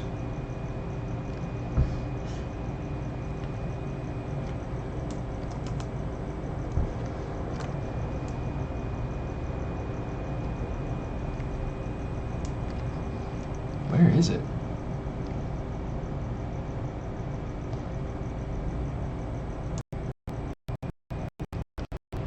Okay, so here's what we're going to do. We're going to hit deformation, unify.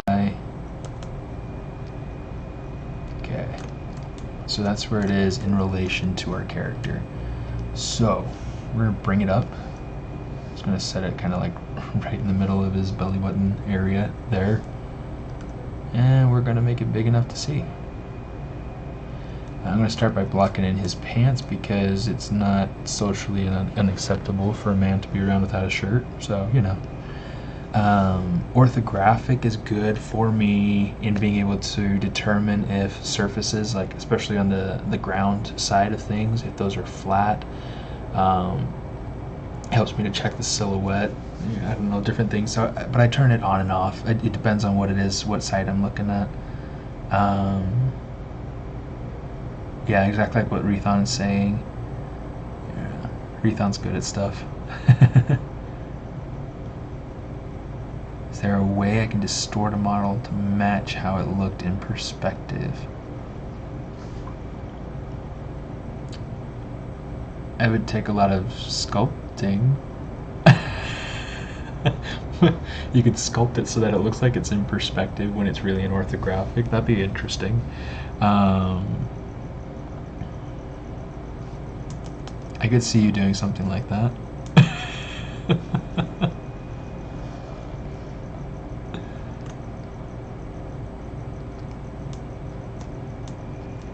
Okay. Oops. Let's turn on Symmetry.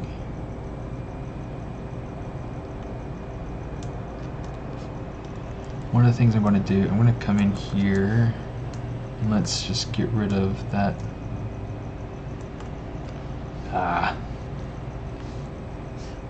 The bloody. Okay, so I want it to go the opposite direction. Mirror and weld. It's always fun when they do that to me. Okay, here we go. Let's come over here. We're going to insert edge loop. And now we're going to start creating our pants.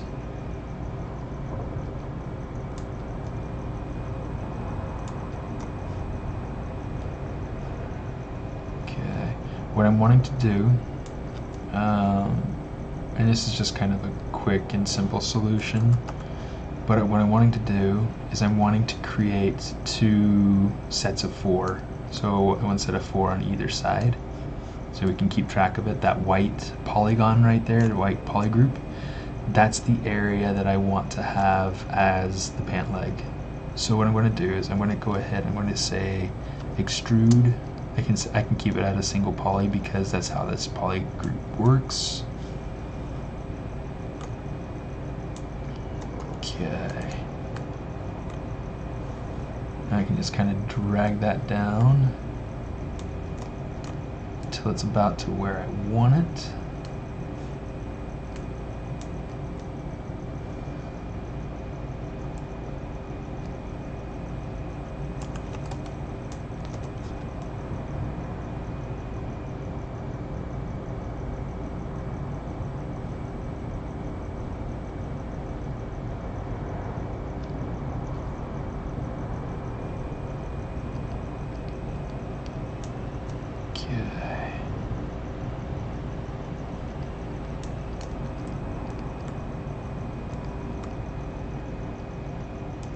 But yeah, that single poly function only works with the temporary poly group, with that white poly group.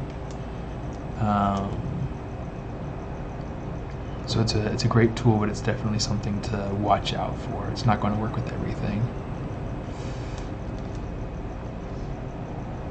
Let's pull this in. I don't need this poly group anymore. Hidden.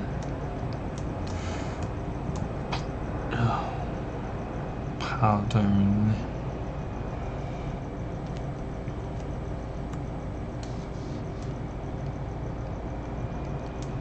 Okay, so right here, this is kind of the blocking, whoops, of the pants. Delete hidden. Okay, so really simple, right? Now this is just a way to be able to get pants with, you know, somewhat decent topology. Okay, let's insert 1 edge loop here and here. I'm going to go through and start playing with. I love how you guys are like answering all the questions. It makes it so much like I can just focus now.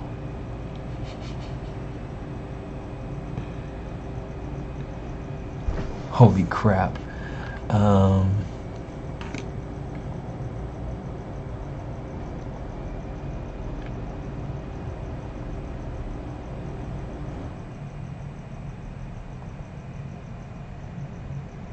Yeah, you could use the deformers, like lattices or things like that, to be able to fake it.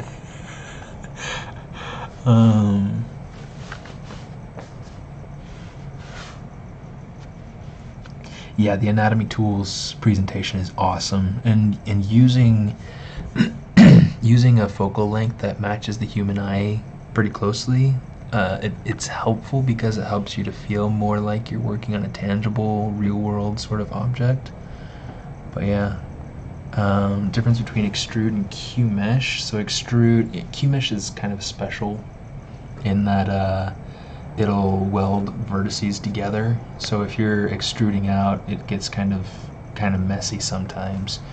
But the extrude method is much cleaner. It just brings it out, just extrudes it out. So Cue Mesh is extrude with benefits, and you got to be careful how you use it. So many ways to make clothing, appending, actually adding this shape snakes. This makes more sense.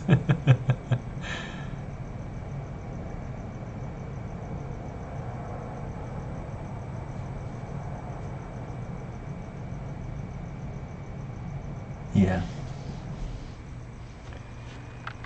So, well, I mean, eventually this will turn into something that's more... Oh, shoot.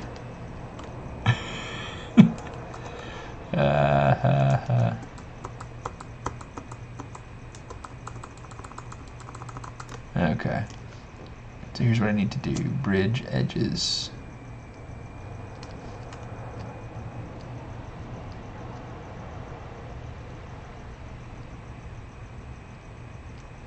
I gotta insert. Use the multiple edge loops, and you just tap and it'll give you one right in the center. If I go ahead and I click here, I can get stitch to end point. That's perfect. Come on. Oops.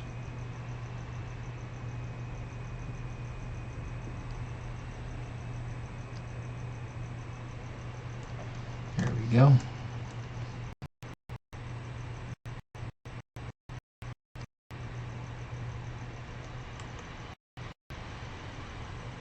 My machine's going slow now.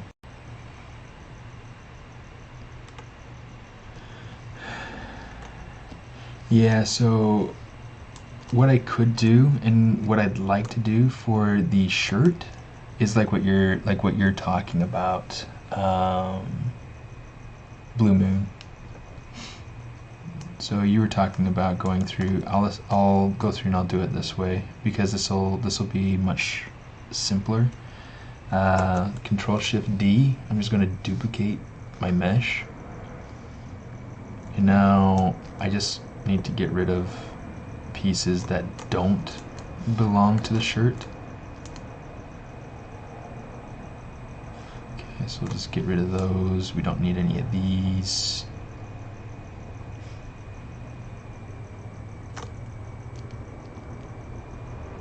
You know what? Let's keep these for now, just because it could be helpful for me. Let's get rid of slide lasso.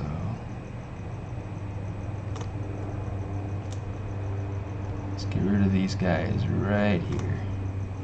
Not that. Good grief, I don't know what it's doing right there. So what we're gonna do first, let's just get rid of these guys. Good night. It does not want to cooperate with me at the moment. Okay, so all that aside, here's what we're going to do. We are going to say geometry, delete hidden.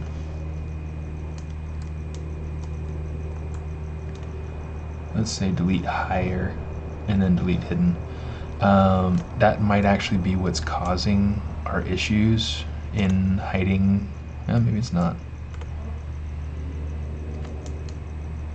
Oh well.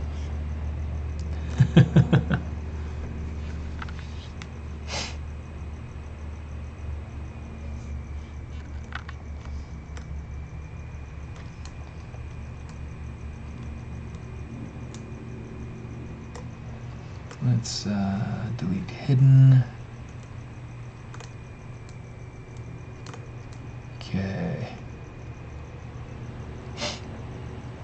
So I need to be able to go through and modify my topology so that it has a flow kind of coming down down this center area right here, because it needs to, you know, flow around the neck. So here's what we're gonna do. Need that to stay. Let's take this. We can come over and say collapse edge.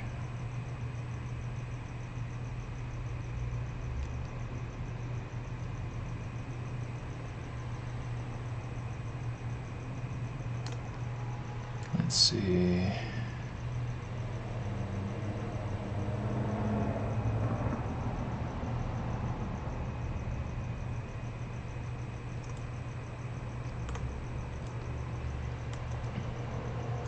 Let's take this, we'll say delete this polygon right here. Why isn't this symmetrical?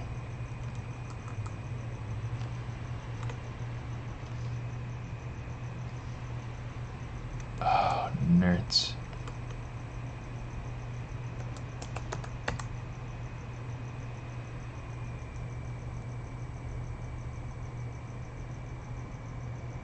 Sometimes you get these problems where things just aren't quite symmetrical, and so you just have to go through and fix it. Otherwise you run into problems. Come on, you.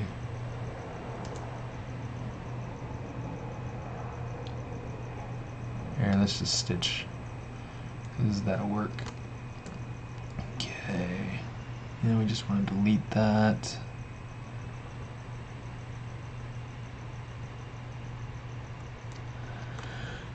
And here's what I want to have happen. I want to actually let's do this, because this could be useful to me. Let's say let's get rid of that because we don't need it.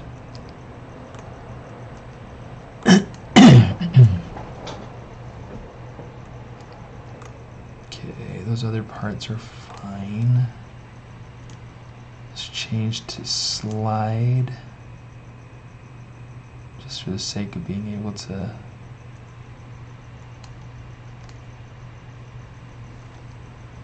get this going in here. Bridge. Oops, come on.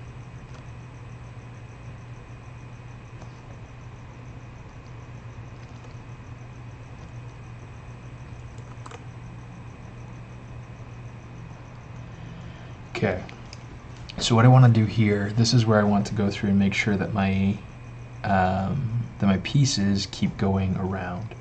So instead of going through and making sure that I have that I connect this to here and that to there, you know, I want to go through and I actually want to say bridge edges there to there like that. But I want another piece kind of coming out here. So I'm going to hit insert one more time. Let's say bridge edges. There we go. I'm just going to slide that. Okay, so this is helping me to get the flow that I'm looking for. Okay.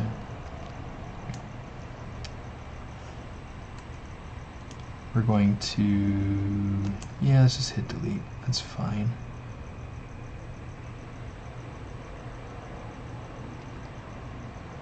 Okay, say mask edge loop partial, which will get me just that.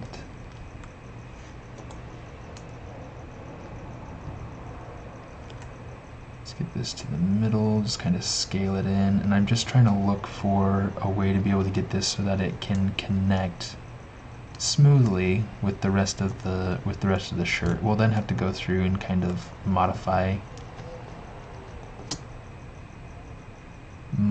it, but yeah, so that it'll better fit the form. I mean, it's midpoint. Okay, now we can say bridge edges.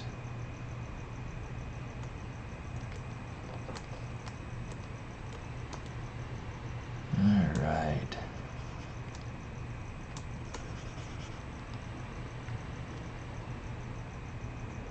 Oh, that's not what I want. I want slide.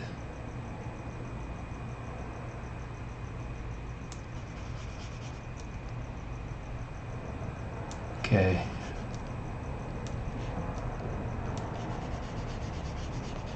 Best movie you guys have seen so far this year. Okay, so there it goes. It's starting to come along.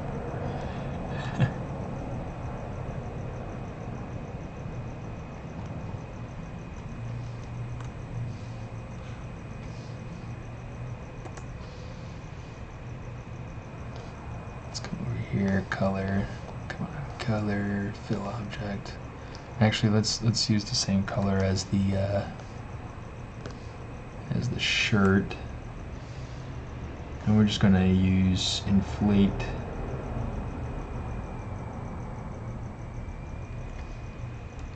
Okay, and that'll give us a little bit of a better understanding of what we need.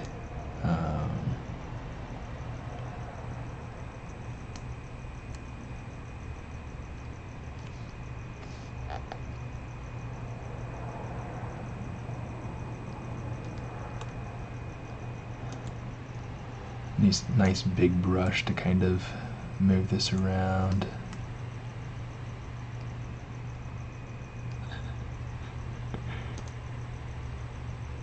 Sorry, Blue Moon, if I'm addressing the shirt too much.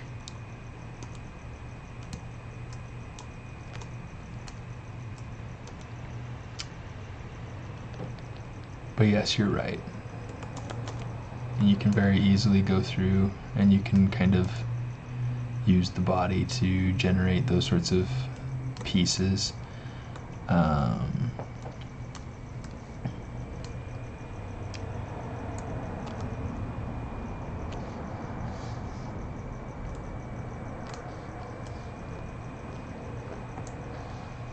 actually come down here, we'll say color, fill object.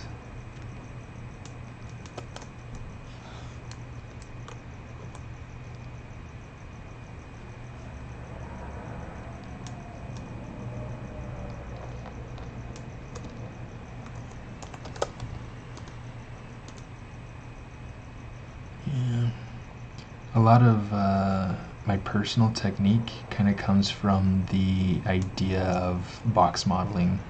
I started, like a lot of professionals started with box modeling, and box modeling with, well, not box modeling, but yeah, I started with NURBS,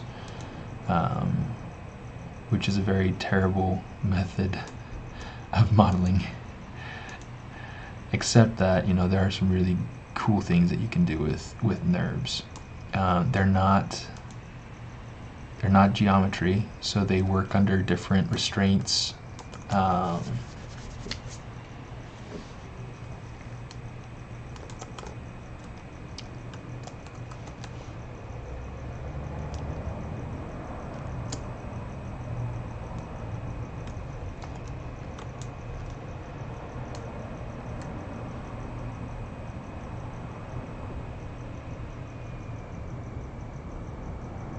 Something about right there. Yeah, they work under different restraints, and I still use them for things like rope, or things like, well, from time to time. Actually, like, I like to use curved brushes inside of ZBrush to do rope now. So that was only kind of partially true.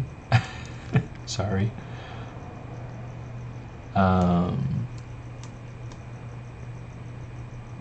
In fact, I can show you. My palm is itchy. That means that there's money coming.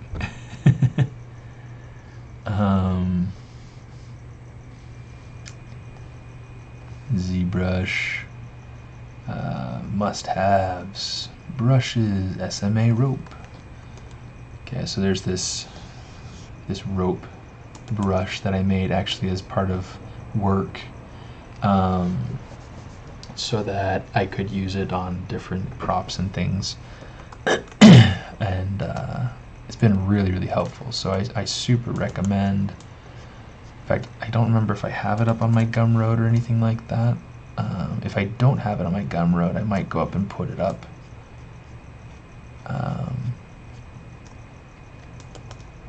But yeah, it's super, super helpful.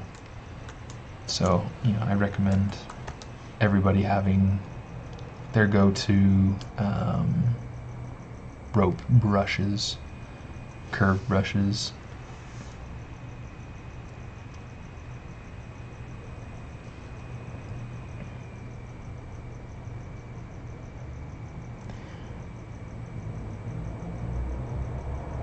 How would I go about making an armored gauntlet in their style? The Warhammer pieces are very chunky. As you know, you do a lot of stuff with miniatures, right? A lot of what I would do if I were working on something for that, you could start in just sculpting it, making it just look good as a sculpt. And then one of my favorite things to do when I'm working in hard surface is to use polygroups to split things out and create panels and things like that. So that if I were to do something kind of Warhammer-esque, that's probably the route I would take. I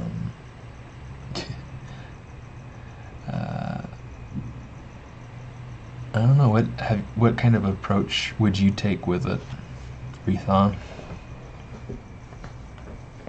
Glass is pretty good. I haven't seen that one. Spider-Man is excellent. This is perfect, thank you. Oh, good. Good. I better watch this video than watch my teacher teaching the same thing. I am both touched and tickled, I guess. I'm glad I could do that for you, Chris. Sometimes it's good to flip between parts of a project, keep you from honing in on details too soon. Yeah, absolutely. And that's a huge thing that in fact, let's do this. We're going to split out geometry, subtool split hidden. Okay, so this will end up being, let's rename it, shirt, arm wraps.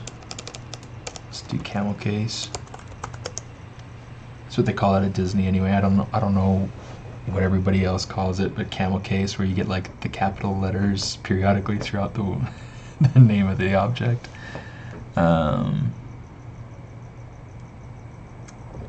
Came into 3D modeling straight into ZBrush about 1.5 years ago, no prior experience. I've always felt that I've not had a grasp on the fundamentals like box modeling. Box modeling is tricky. At the same time, it's not too tricky. It's something that you could figure out. You know, I do quite a bit of box modeling. So I mean, if you go through and watch my live streams or my videos on my YouTube account or things like that, you should be able to see a pretty good deal of it. And you're here pretty regularly on the streams, so you've seen me do it several times.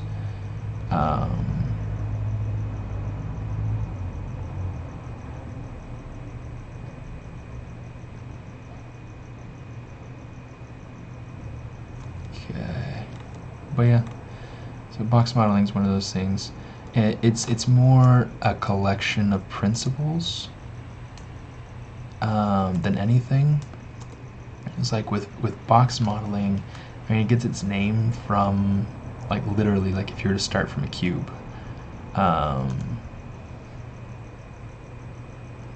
then using different tricks like extrude, or like, you know, slice in Maya with inserting edge loops and things like that.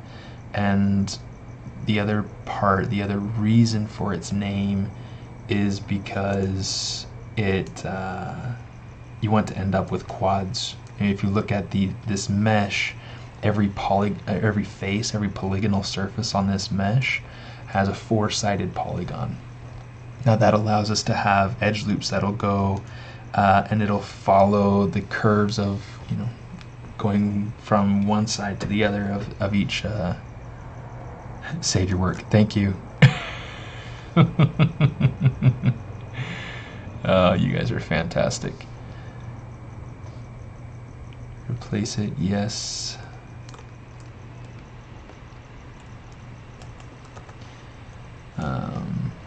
But yeah, I can come over here, scale, edge loop partial. Okay, so you can see it's going through, and it's controlling all those edge loops going around that specific direction. It's not going to worry about everything else because, yeah, it doesn't have to. Just makes for some really simple workflow. Let's come over here, color, fill object, and we'll decide later if all those colors are working for us or not. The feet, we definitely want to get feet on him. I'm liking how this guy's turning out. He's not quite the same as my sketch. Oh, let's come over here. Let's get rid of this curve. Delete. Thank you.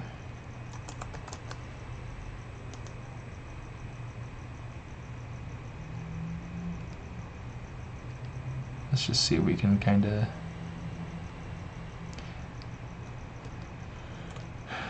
pull it a little closer. Not a ton, but a little bit. Let me see. Este año solo he visto una película.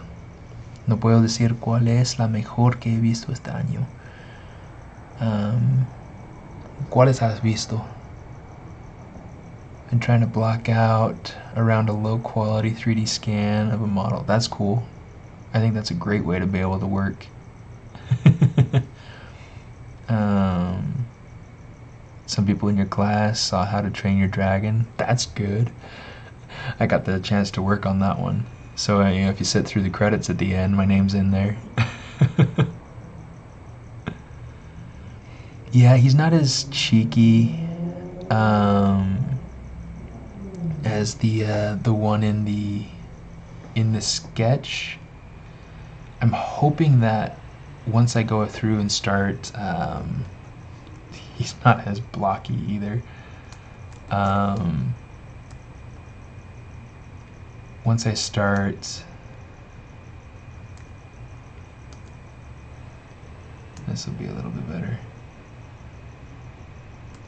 Sorry, I'm like getting distracted by things that I'm like, change it, make it better. Don't mess it up. Change it. Oh, you changed it too far.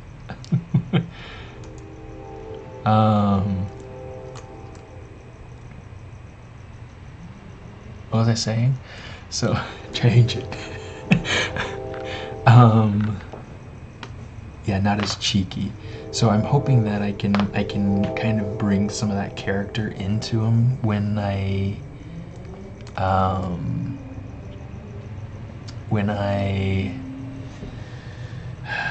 pose him. Because yeah, I mean he's definitely more like on the side, appeal wise, he's more on the side of like a Disney character, which I really like. And I might need to just get over it and move past it, especially because, you know, in order to fit in the same world as these dragons, you know, I don't feel like he currently fits yet. So let's see. Let's take a screenshot of that.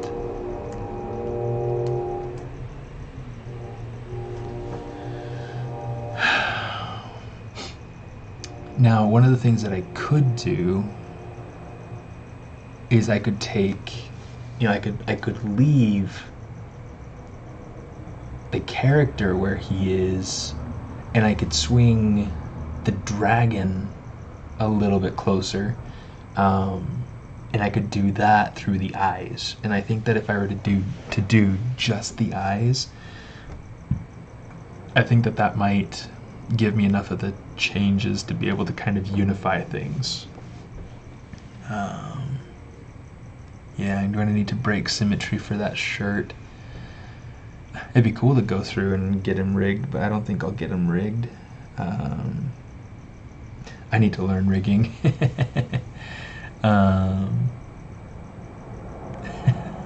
Good to hear from you, Dreamer. ¿Has visto la película de Dragon Ball? Yo igual necesito ver más películas. Vi la película de Hombre Araña, de la Spider-Man, pero aparte de eso, no he visto muchas. Oh, Wreck-It Ralph 2. Is he going to have a candy theme too? I'm thinking about how to incorporate candy with this guy. Could always put some elements of the environment on him. That's true. I don't know, he's more serious. It could be a dynamic offset, a stern master surrounded by hyperactive characters. Maybe. It's one of the Mr. Destructoid. Well, he's not Mr. Miyagi.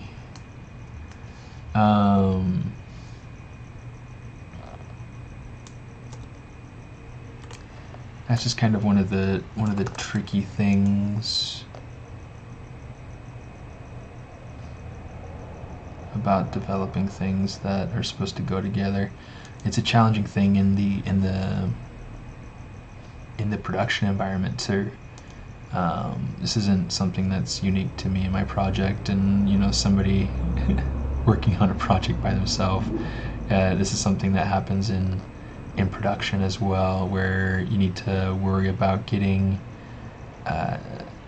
unity across the different characters, the different environment pieces, the different, you know, everything. So there's a lot that I need to consider in making these things work together.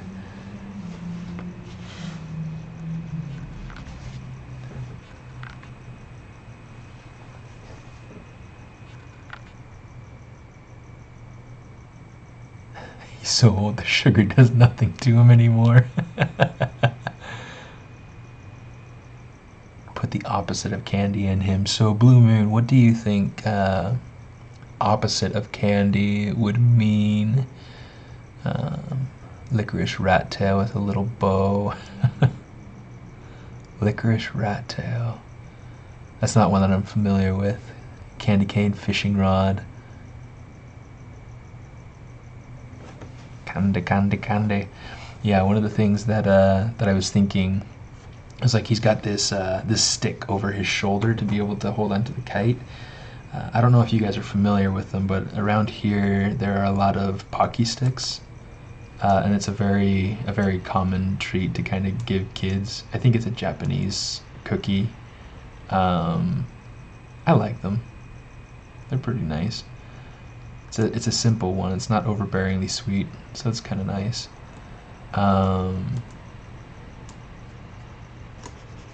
Let's see. Do a little bit of that. Okay, let me see.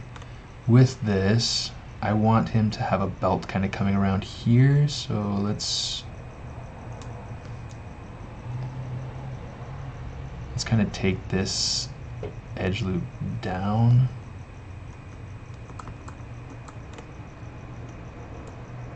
We don't need the screenshot right now, not a big deal to have it. Okay, so let's go ahead. We're going to add in, actually let's do it like this. Mask edge loop partial.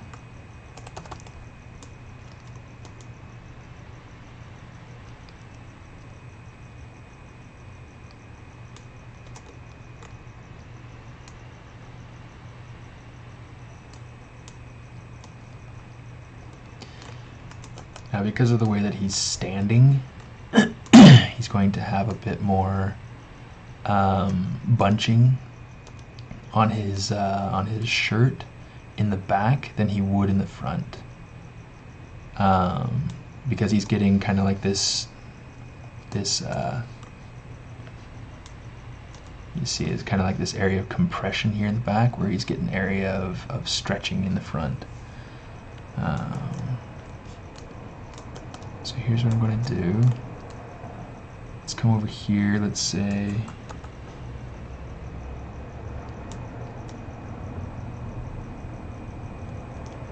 I'm going to say split point.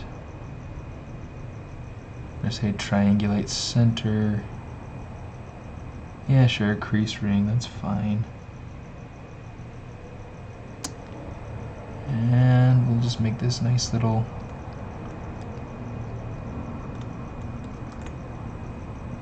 Oh, you know what? Let's keep it quadrangulated right there.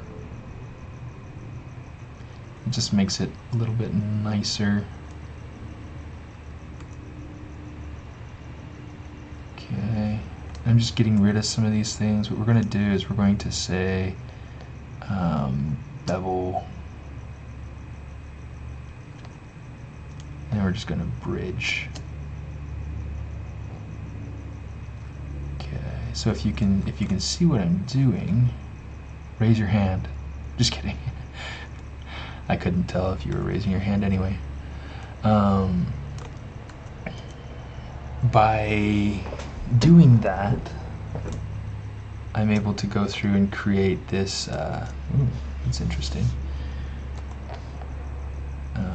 Let's do that. This edge loop that goes up and over. And that is really helpful to me,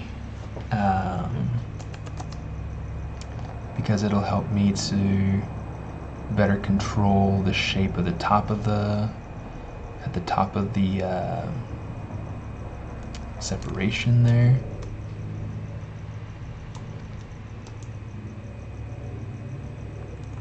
And if I wanted to, because I do, I can come over here. I can make the front longer than the back.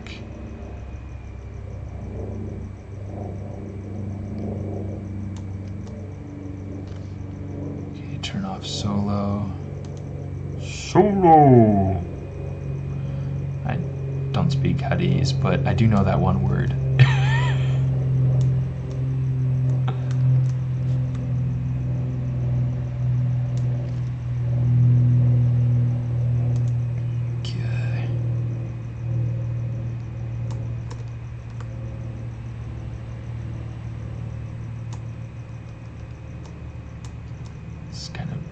Up and over and play with it some, and yeah, it's turning out pretty alright.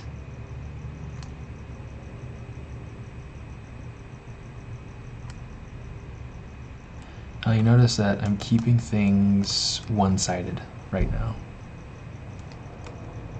And that's coming down to flat for my liking. Okay. Very flat.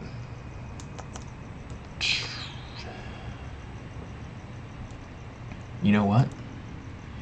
Here's what I'm going to do. Because I feel like it's kind of too far back. So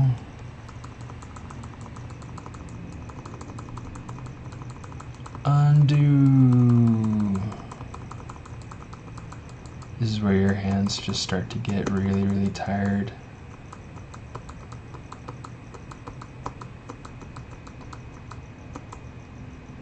I want to actually, let's move it a little bit further forward.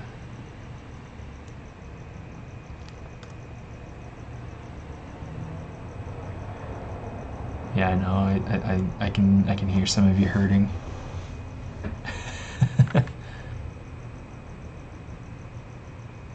They want a manga. Yeah.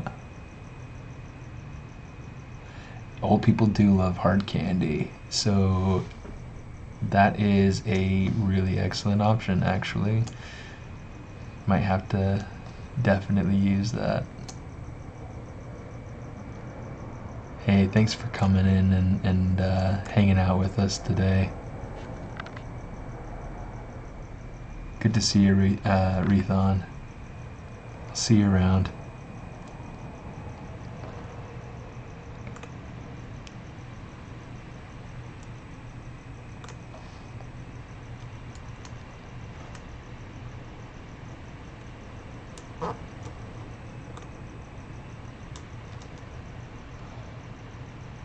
Oh, and I think Greedo is also a word that the Huts say. Not for any other reason than just that he knows Greedo, and that's the dude's name, and now he's dead, and so now Jabba's kind of just sour that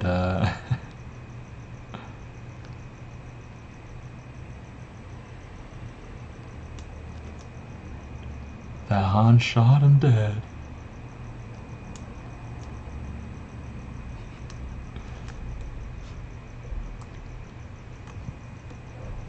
Let's go ahead and get the rest of this.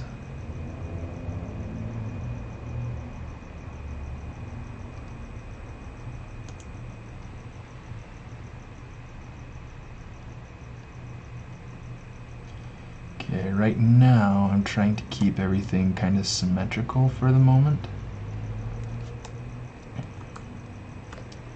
I get those stinking fruit flies every day.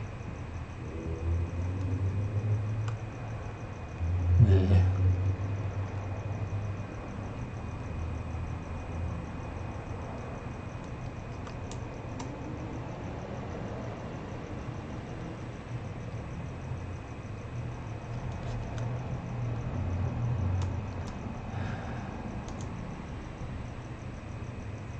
Alright, man.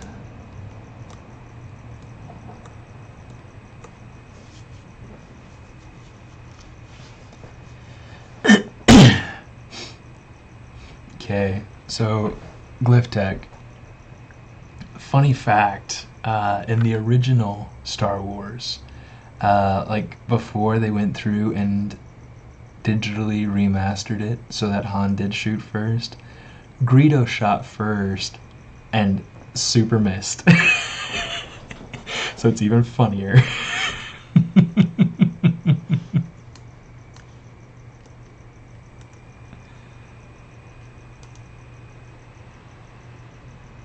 Yeah, it's super funny because like in the original one you could see, I don't know if he got 1 or 2 shots off, but he got 1 or 2 shots off and they're just going like 2 feet away from Han's shoulder. It's like he's not even flinching, and then all of a sudden Han does 1 shot and he's dead.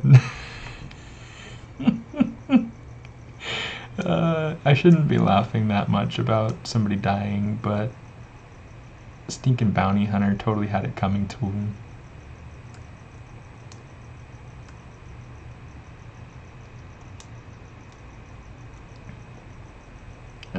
let's get this going.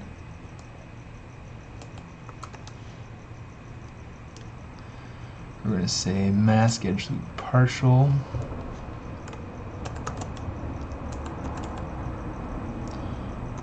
Okay, here we go. Let's break this symmetry.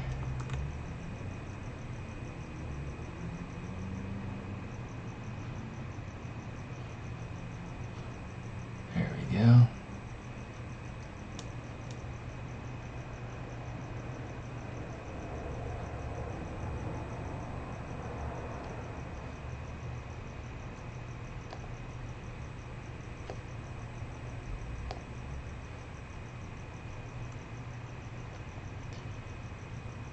Okay, so one side, the side that's going to go underneath, I don't need to worry about it too much. I do, however, need to make sure that it's not poking out the top like it is. Good grief, come on, there we go. I essentially just need to make sure that it's, you know, going and it's meeting with the other piece where I want it. The silent miss. It is a silent miss now. No, but that was just super funny. It's like my film history teacher made us watch the original cut, the original theatrical release of Star Wars, A New Hope, back when I was at school. And oh my gosh, it was so terrible. It was so terrible. I mean, at the same time, it was cool, because I mean, it was cool to see kind of, you know, the origin and, you know, how it started and, you know, things like that. So, you know, it made my little boy heart go pitter patter. But at the same time, just so stinking bizarre.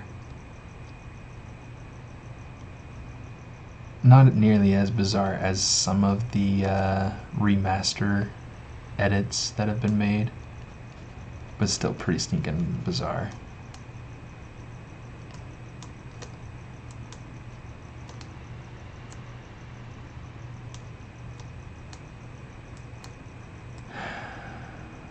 Alright.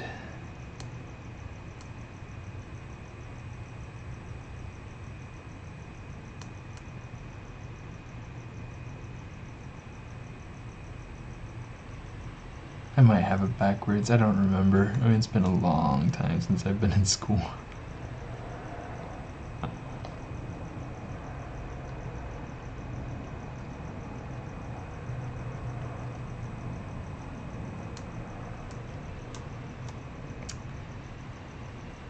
And even longer since I saw the original theatrical release of Star Wars, so I think I can play the it's been long enough to bug. Too long to remember.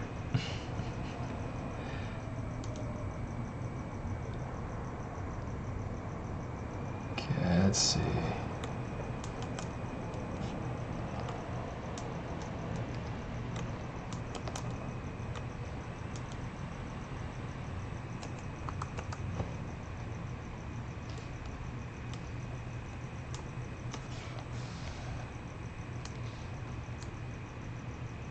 No, not split. I'm going to take slide. I'm not doing nearly as good a job at watching the chat tonight as I usually do. But you guys have been super patient. It's Ro! How you doing? Good morning. I kind of wish it was morning, but at the same time, it's nice knowing that I'll get to go to bed soon. Probably ought to do that sooner rather than later.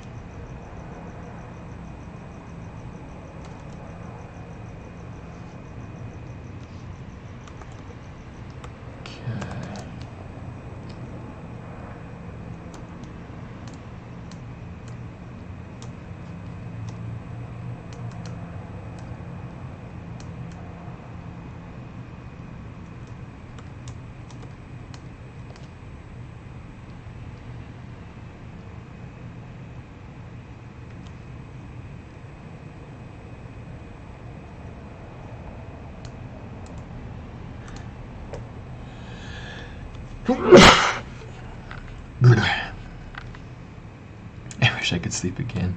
Well, the nice thing about human beings is we've got a choice. We've got a choice to make.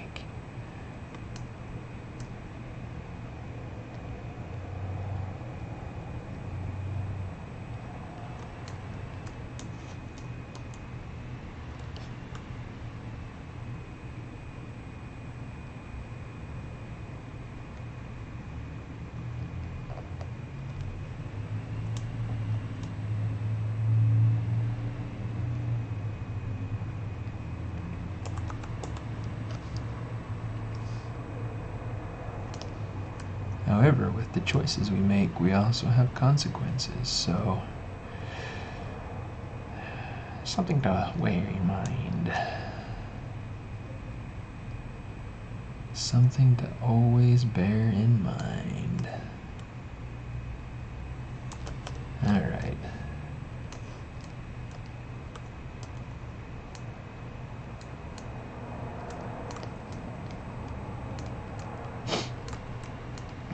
I like how he's coming along so far. Let's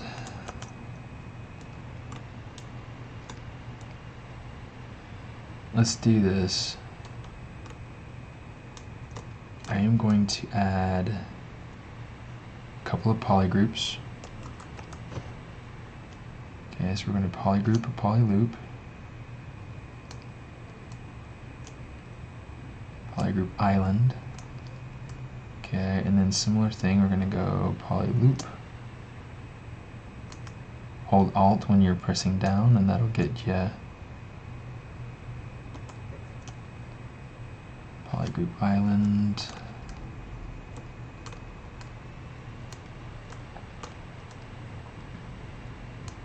Okay, so what I'm doing right here is I'm going to be creating the belt. So actually, technically, I don't need these polygroups yet, but what we're going to do is we're going to hit stroke. We're going to go ahead and we're going to turn off border and creased edges and just leave.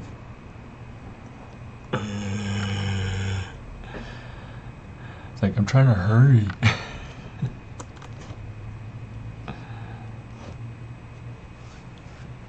This might be the quickest I've ever gotten something like this this far along. Okay, stroke, frame mesh. You can also hit 7. Okay, so I want to use my curve strap snap right here.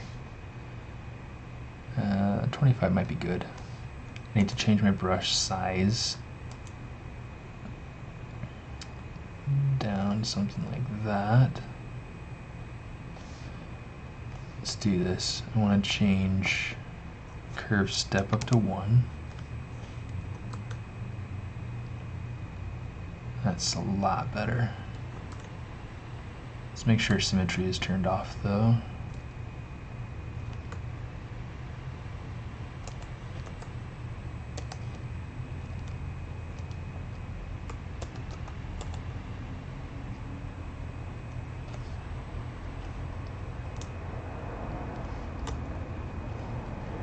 Okay. Let's see, split hidden.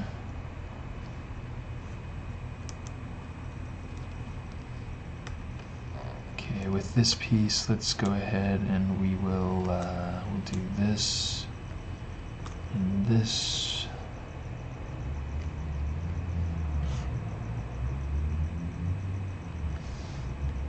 Polygroups, auto groups, just because I want to get rid Wow. Delete hidden. Say close holes. Okay, I don't need much for this to work. Okay, I really just need this to be, I just need it to be there. I don't even need it to, I don't need to see where it finishes. I don't need to see much of anything really.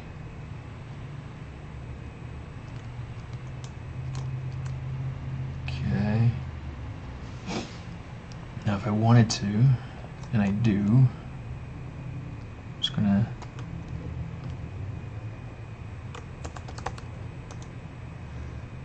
duplicate it.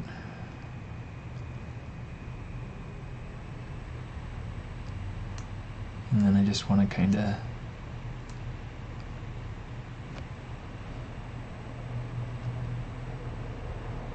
make it feel like there are, like it's double wrapped.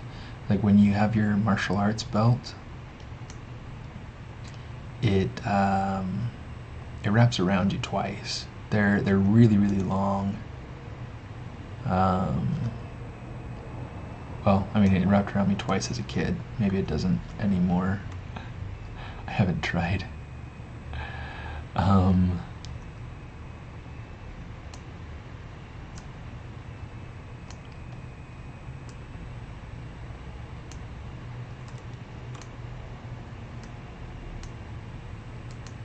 Yeah, something like that.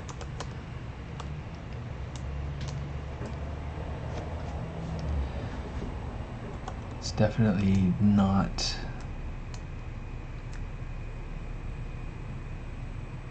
tight enough.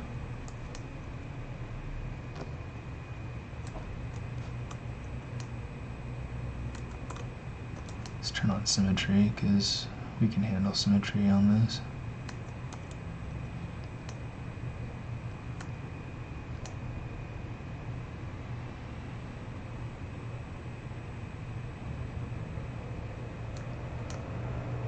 Let's get our character's body and just kind of push it in. You don't need to be too methodical with it.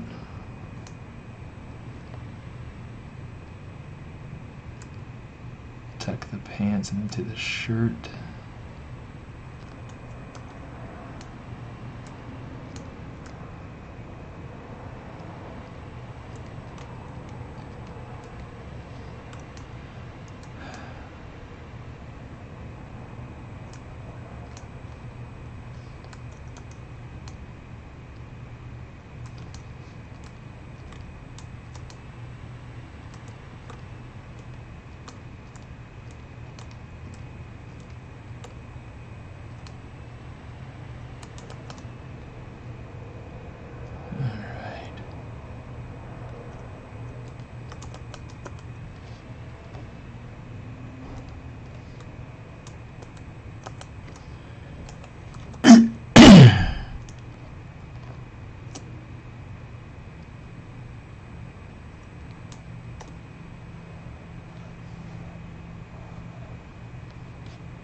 Let's go ahead and do this, and do this, and do this.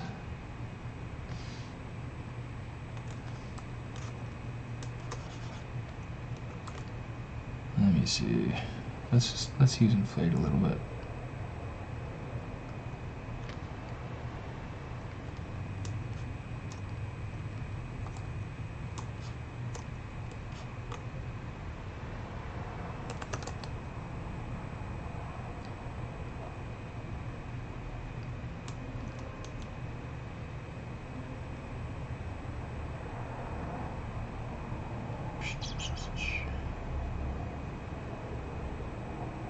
Jarmur,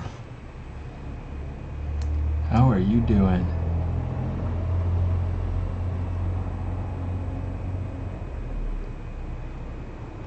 That's a cool username, I'm not gonna lie.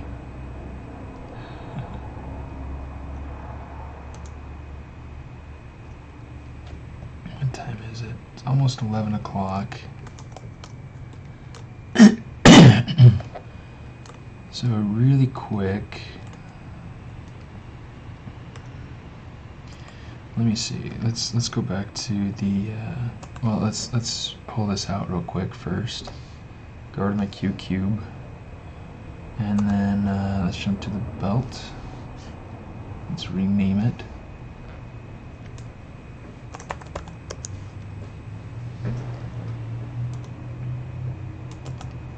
Okay. So, actually, here's something we could do. Yeah, sure, row if you want to. You could totally do that. Extrude, poly loop. Okay, and then I'm just going to hold Control after I start dragging out, and that makes it its own separate little piece. And then I can just kind of extrude again to be able to get another little piece like that. Okay, so what I want to do,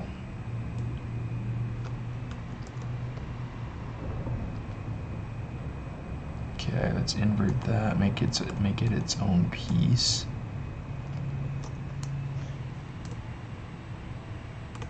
Okay.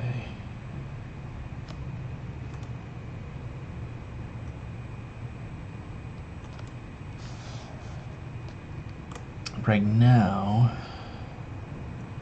the point is to make it feel like it's got a knot, and the knots for these belts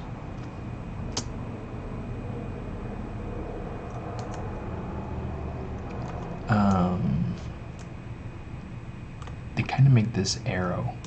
Okay, so I'm just gonna Control. Don't need this part to come out here, but I do need this part to come out over here.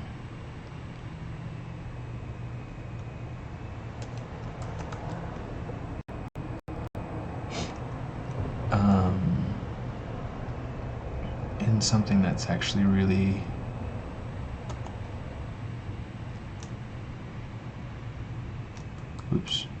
it's really quite interesting to me. Or at least this is something that my teacher taught me. So I don't doubt him, but you know, people can be wrong. He told me that if the knot is pointing one way, then your master is alive. If not, then it means that he's passed away.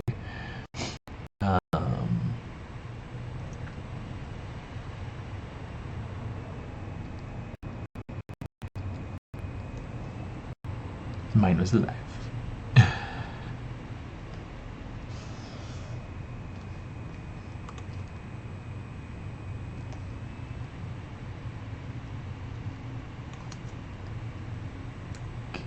Let's pull this back in here more.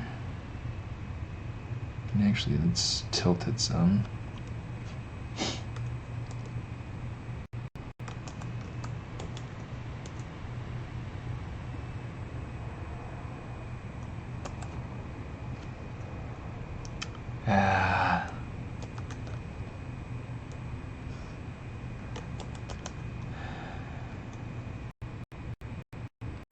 I lost track of what I was trying to do with that. That's so stupid.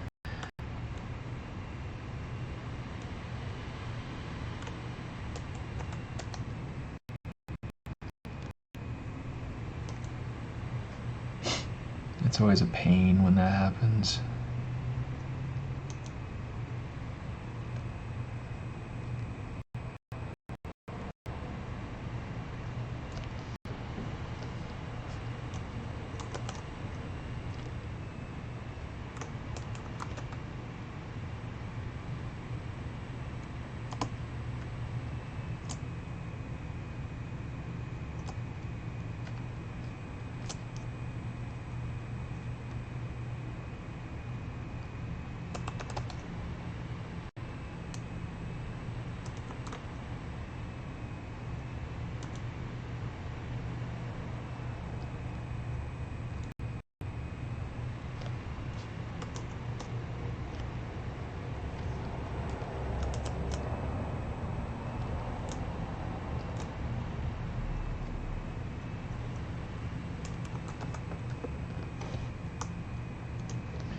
Let's see, delete a single poly. Let's just get rid of these end caps.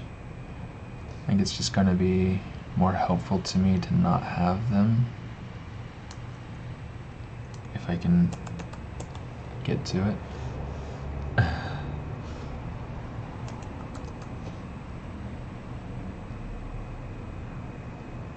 Órale!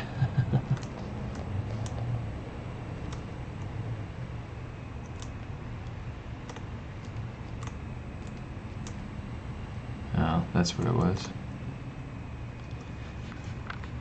Cool. So here's the easy way to do that. So I'm left with just this. I can invert it, and I can say geometry delete hidden. No worries there. All right. So for this, we're going to go ahead and we're going to say we got to crease these. Edge loop complete.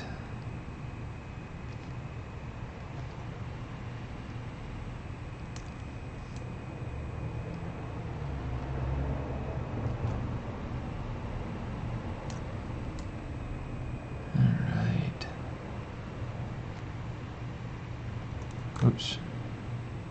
Come here, you. There we go.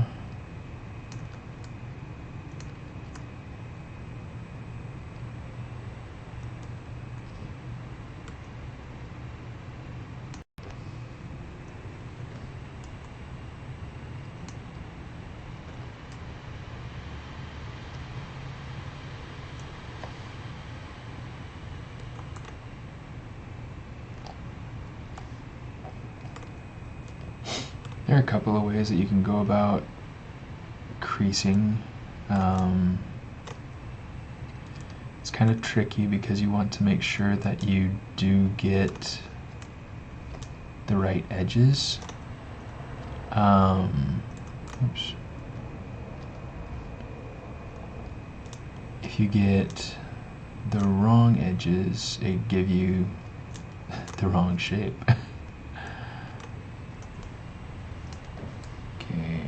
Previewing with the dynamic turned on is the best way to kind of go about testing it. It's upside down, so let's flip around.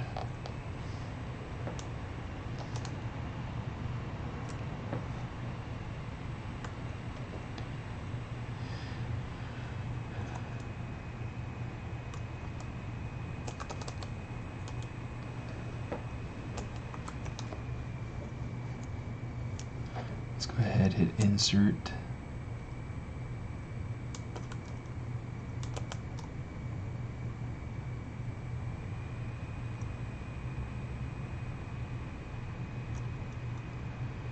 Come on, you.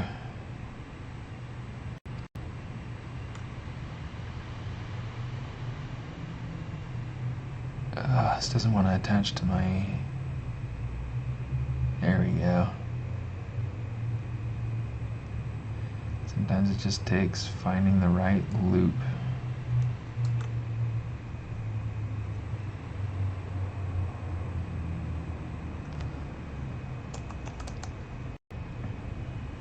Okay, so what I want to do here is I want to mush this down, mush this up.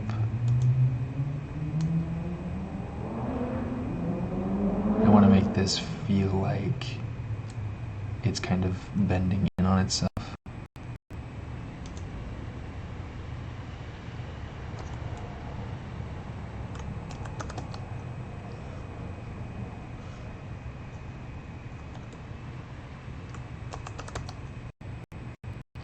And then I need this to taper.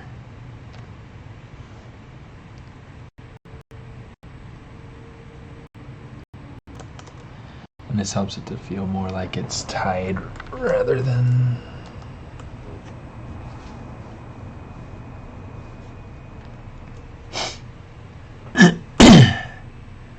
Tunisia, awesome. That is sweet. What's the weather like down there?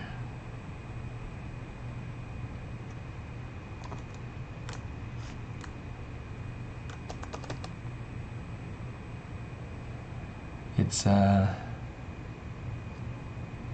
pretty warm here.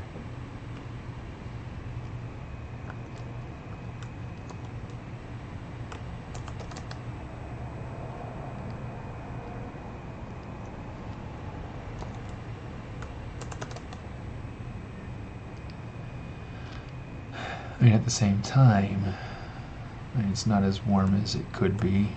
I'm sure it's not as warm as it might be there.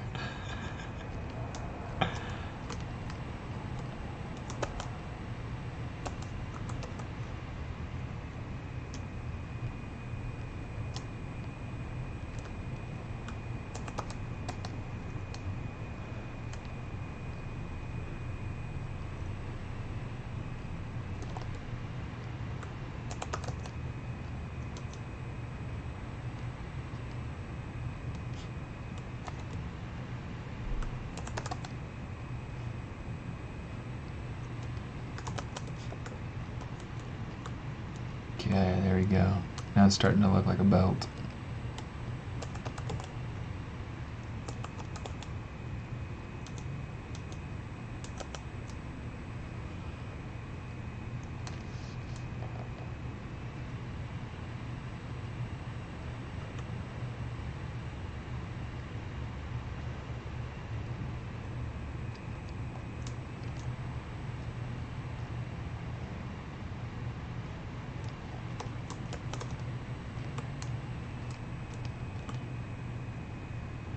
Okay, so now that we have that in place, it's starting to look like something. It's starting to look like something.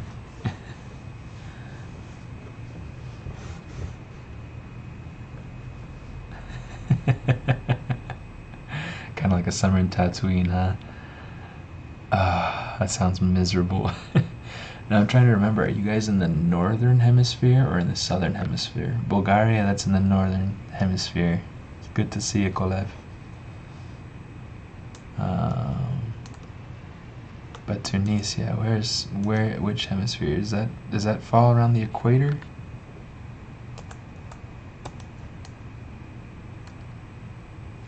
Because it's essentially like, let me see, now I gotta remember.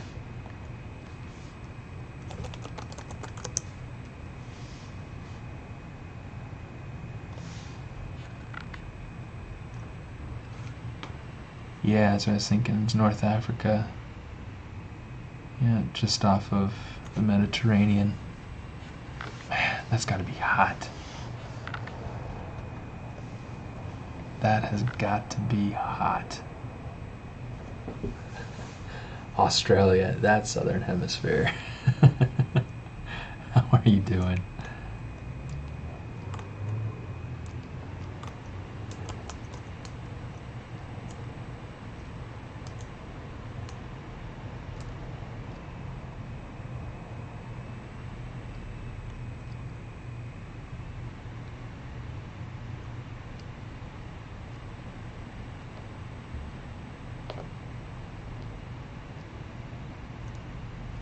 Okay, let me see.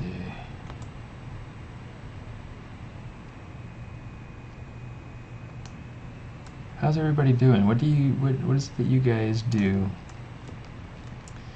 I mean, tonight I'm focusing on a character for my scene,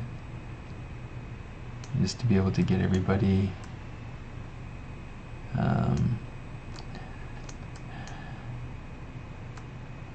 just now tuning in, kind of a little bit up to speed. I've been working on this this project, not this character per se, but this project in general for the last several weeks. I've done a lot of blocking on the environment. I've done a lot of, well, it's not even it's the character himself. I've done dragons for the environment, and right now I'm working on building my character.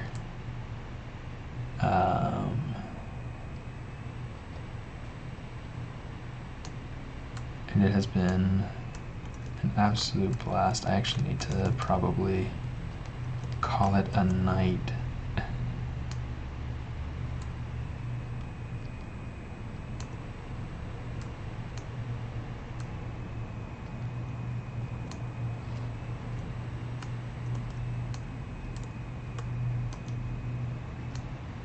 But in the very least, I can say it was fun, that we had good people to hang out with.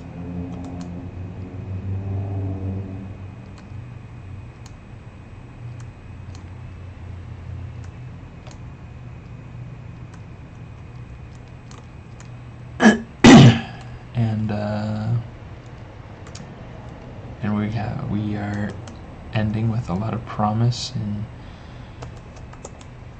in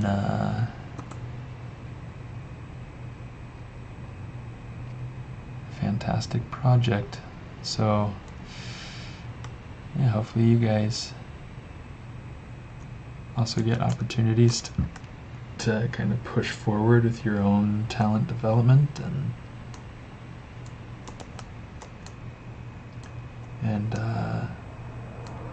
you know, push forward with goals in mind. You know, look at what it is that you want to accomplish, and you know, pick projects that will help you get there. It's always the best thing.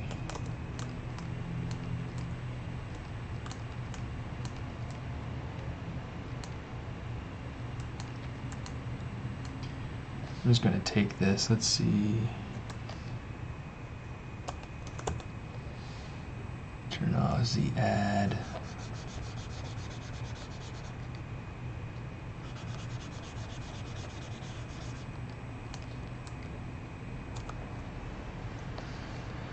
I might take the shirt, make it a little bit darker, a little bit more red, let's say color. Do something like that for right now.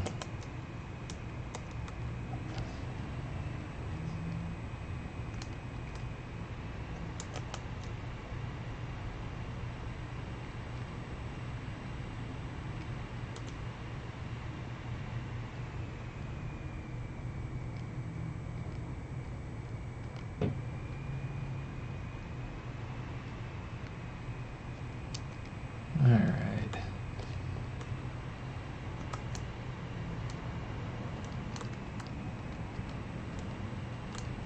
You know what? Purely because I'm feeling really interested on printable bastion statue. That'd be really cool. Yep, North Africa.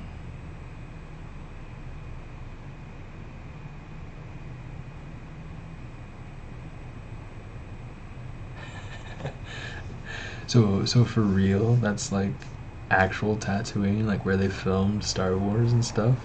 I wanted to go check that out.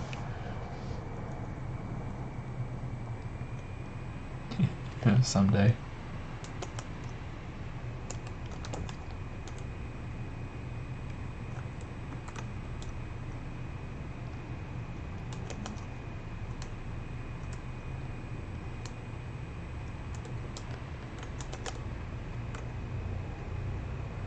Someday for sure. Yeah, there are a lot of places in like along North Africa. I mean, I'd love to go to Egypt someday. It's just something, you know, a lot of people would like to do. But a lot of people don't really think about Tunisia and some of these other places. Morocco. Morocco's one I hear about pretty regularly, actually, but it'd still be cool, right? Have you ever been?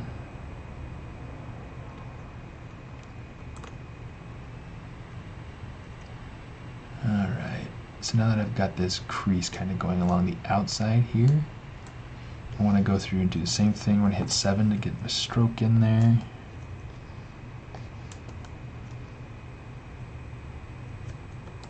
Okay, 7 to get the stroke in there. Let's get curve strap snap. Make sure the size is something appropriate. Oh, that's why. So the stroke, let's do something like that.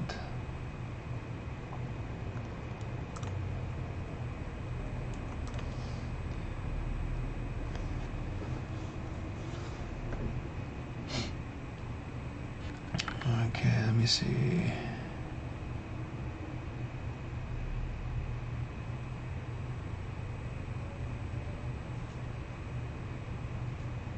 Let's say 0.25.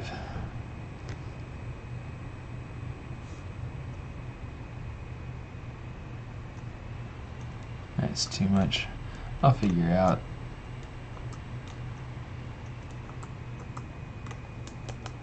I'll figure out how to manage getting that trim on there at some other point.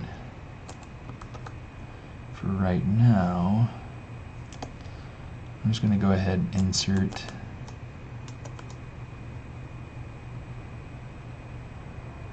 this. Will just kind of help keep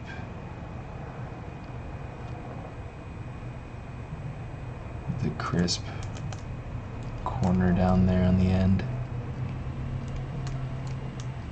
Okay. Well, this is where I'm going to keep it for now.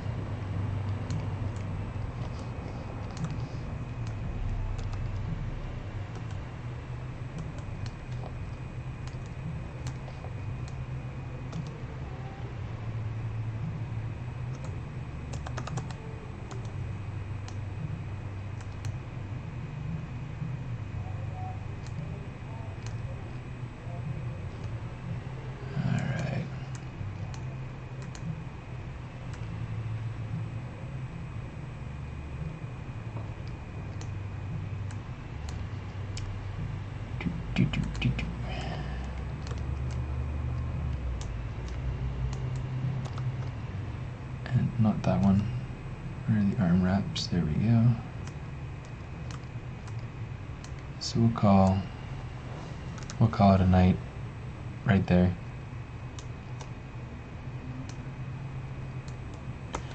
Let's hit save because it's important.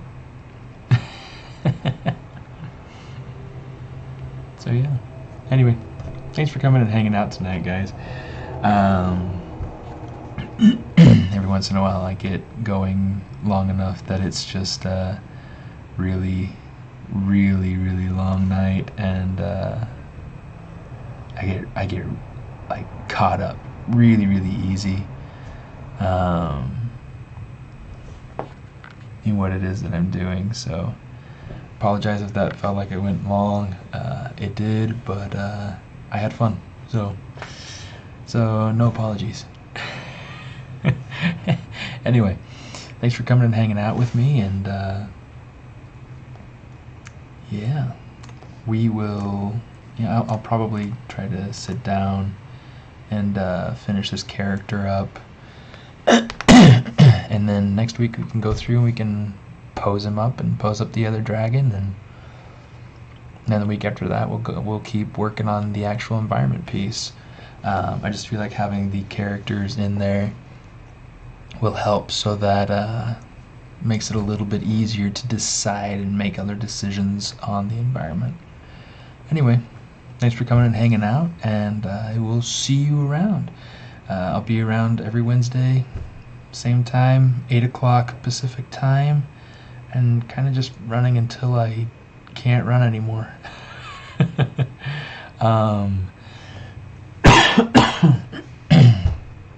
Don't forget to check out Instagram for updates and announcements, and I will see you guys.